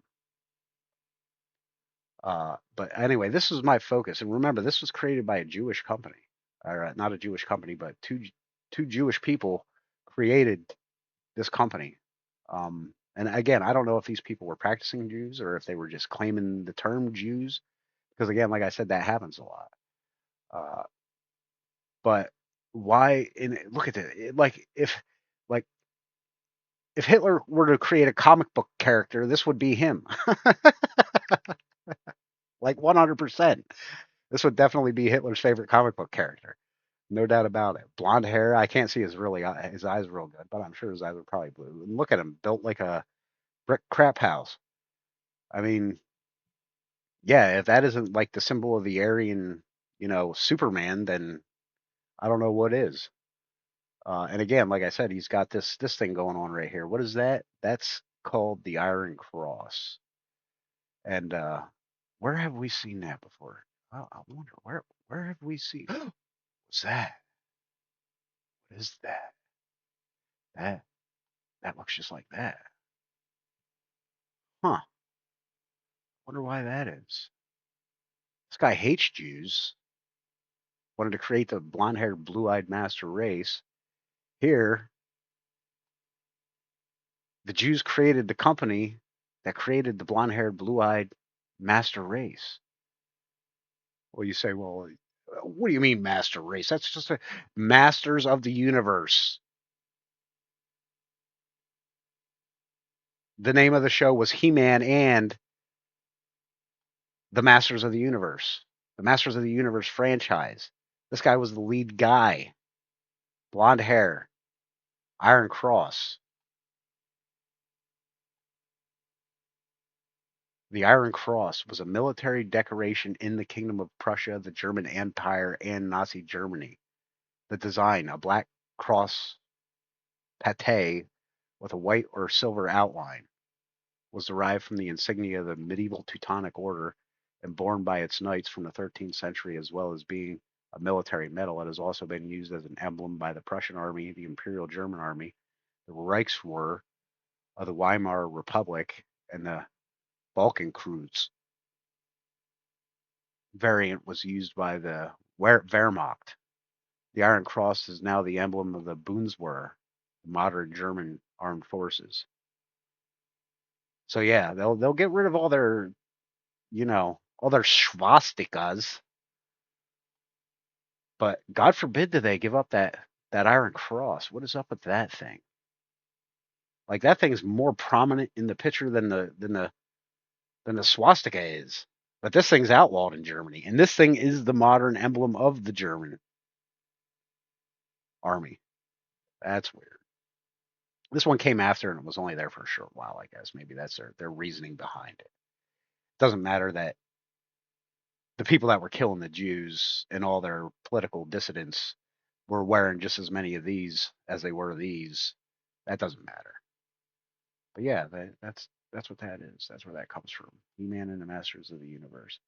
And I could see if maybe he didn't have this and was just blonde, they'd just be like, oh well, they just made him blonde. Or if he was brown hair and just had this, they'd be like, oh well, they just pulled that symbol from out of nowhere. But the fact that these two are associated with each other, come on now, come on now, yeah.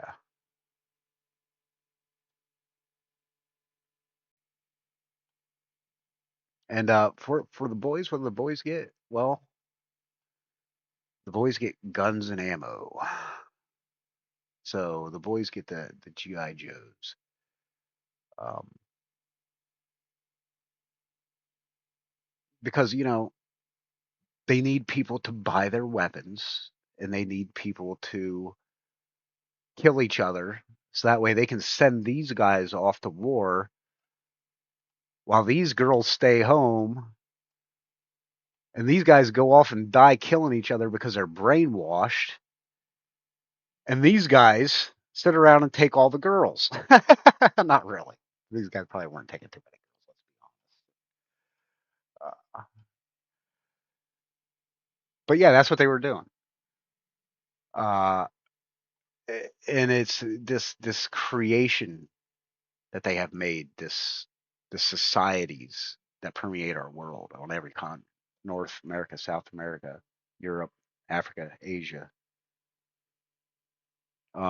We all live under this deception, this mind control scheme that's going on. And it's,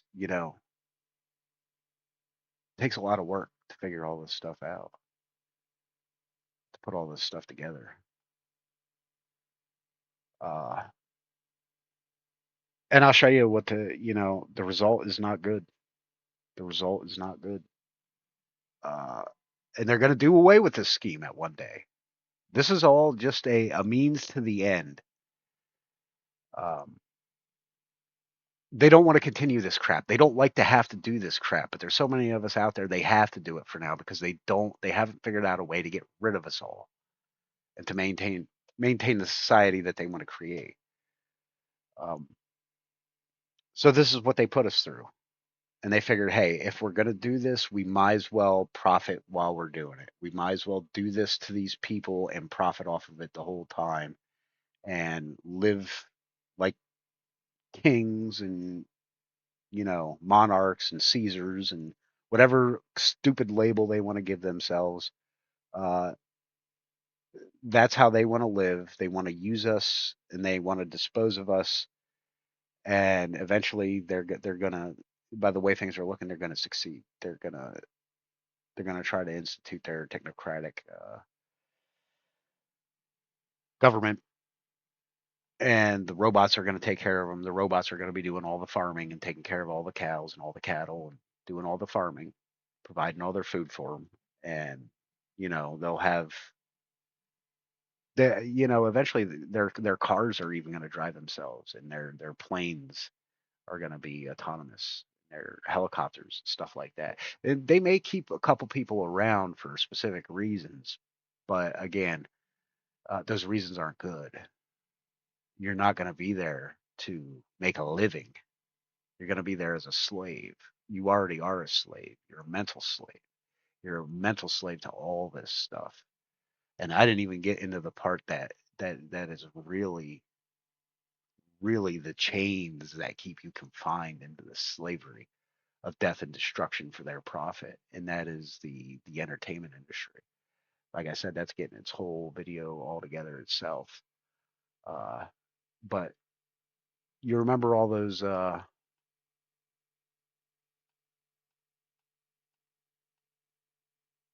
those things I showed you of the cigarette things. I'm going to end this video here. I thank you for watching. If you want, leave a comments down below. Call me a crazy kook conspiracy theorist moron. I don't care what you do, like or don't like. I don't care. Uh, do whatever you want to do. Just don't bother. Just don't bother me with your mind control because it ain't gonna work.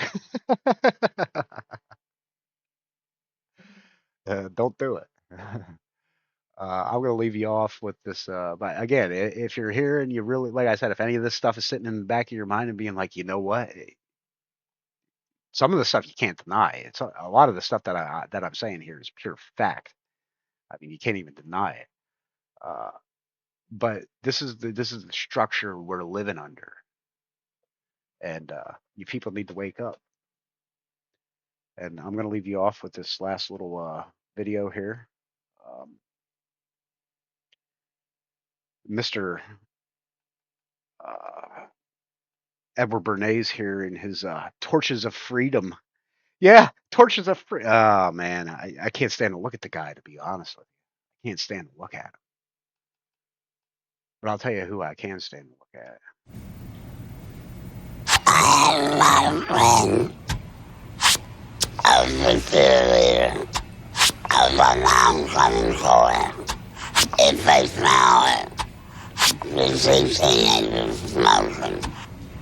Because I started smoking when I was a teenager.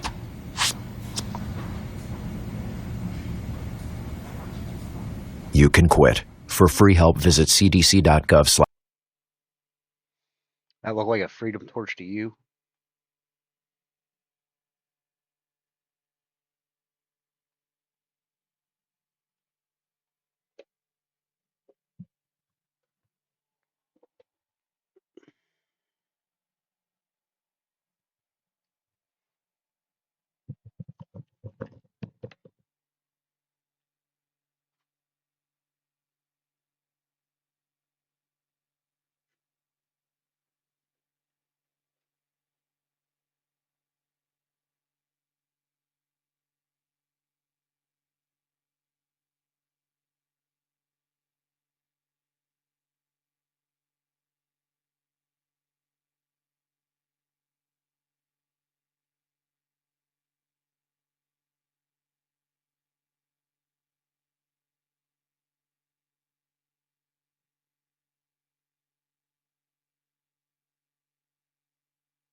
I know, Bubba.